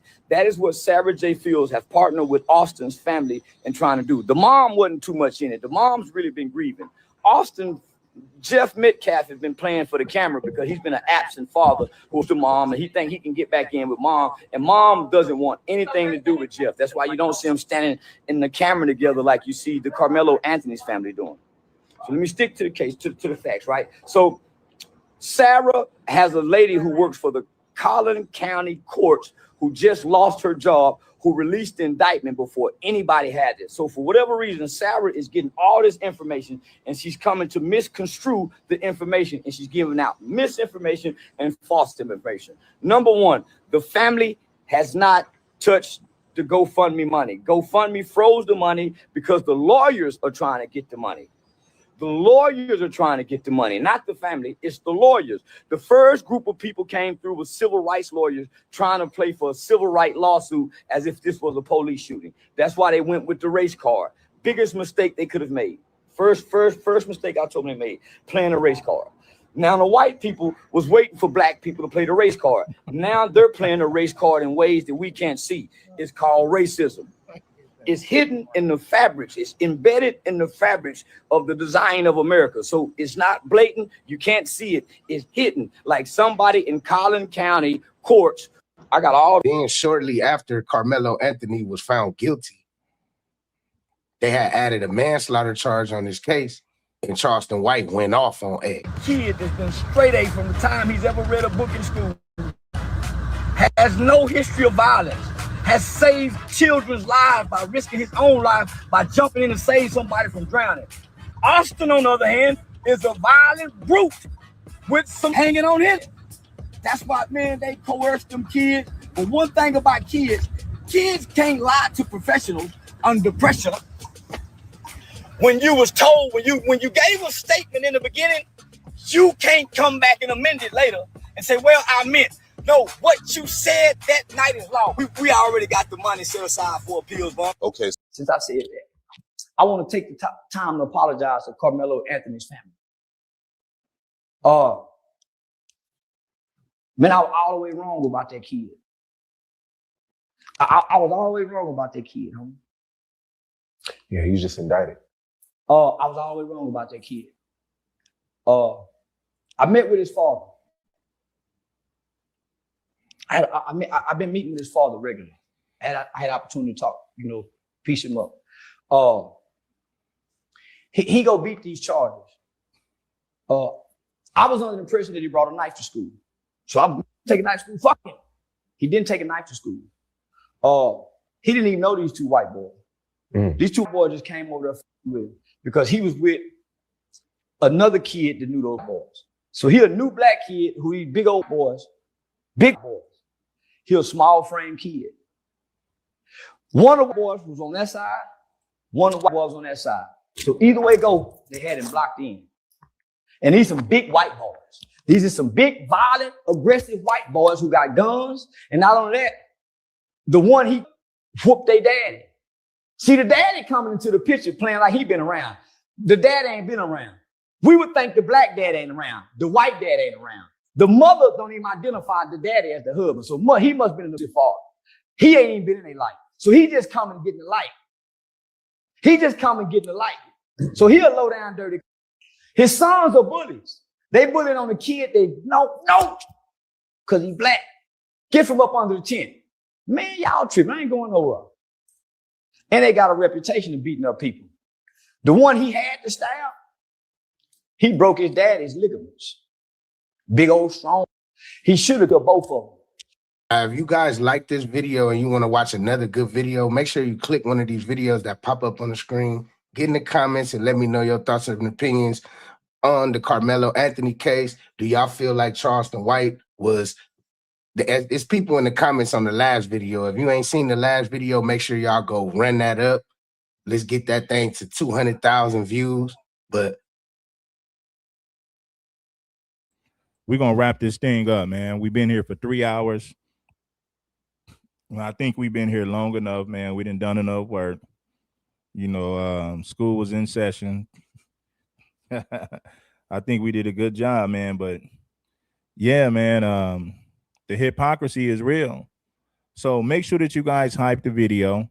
I did a live stream. Check it. I did a live stream earlier. I want you guys to make sure that you go back and hype the live stream that I did earlier. And when this one uploads to YouTube, go and hype this one up as well. Make sure that you guys subscribe to the channel. It's King Supreme. Hey, man, we give you guys dope content. And like I told you, I will get back to the pre-recorded videos. I'll get back to the pre-recorders, man. So we're going to get back to the pre-recorders and shorts and all that, man, because we got to elevate this channel, man. So we monetize over here. We want to keep it that way. So I will give you guys 2 streams a day, and I'm going to start giving you guys like at least 2 pre-recorders, 2 live streams and 2 pre-recorders a day and a couple of shorts. So peace out to everybody. I appreciate you all. Subscribe to the channel. Share my content on all social media platforms. I am gone. Peace.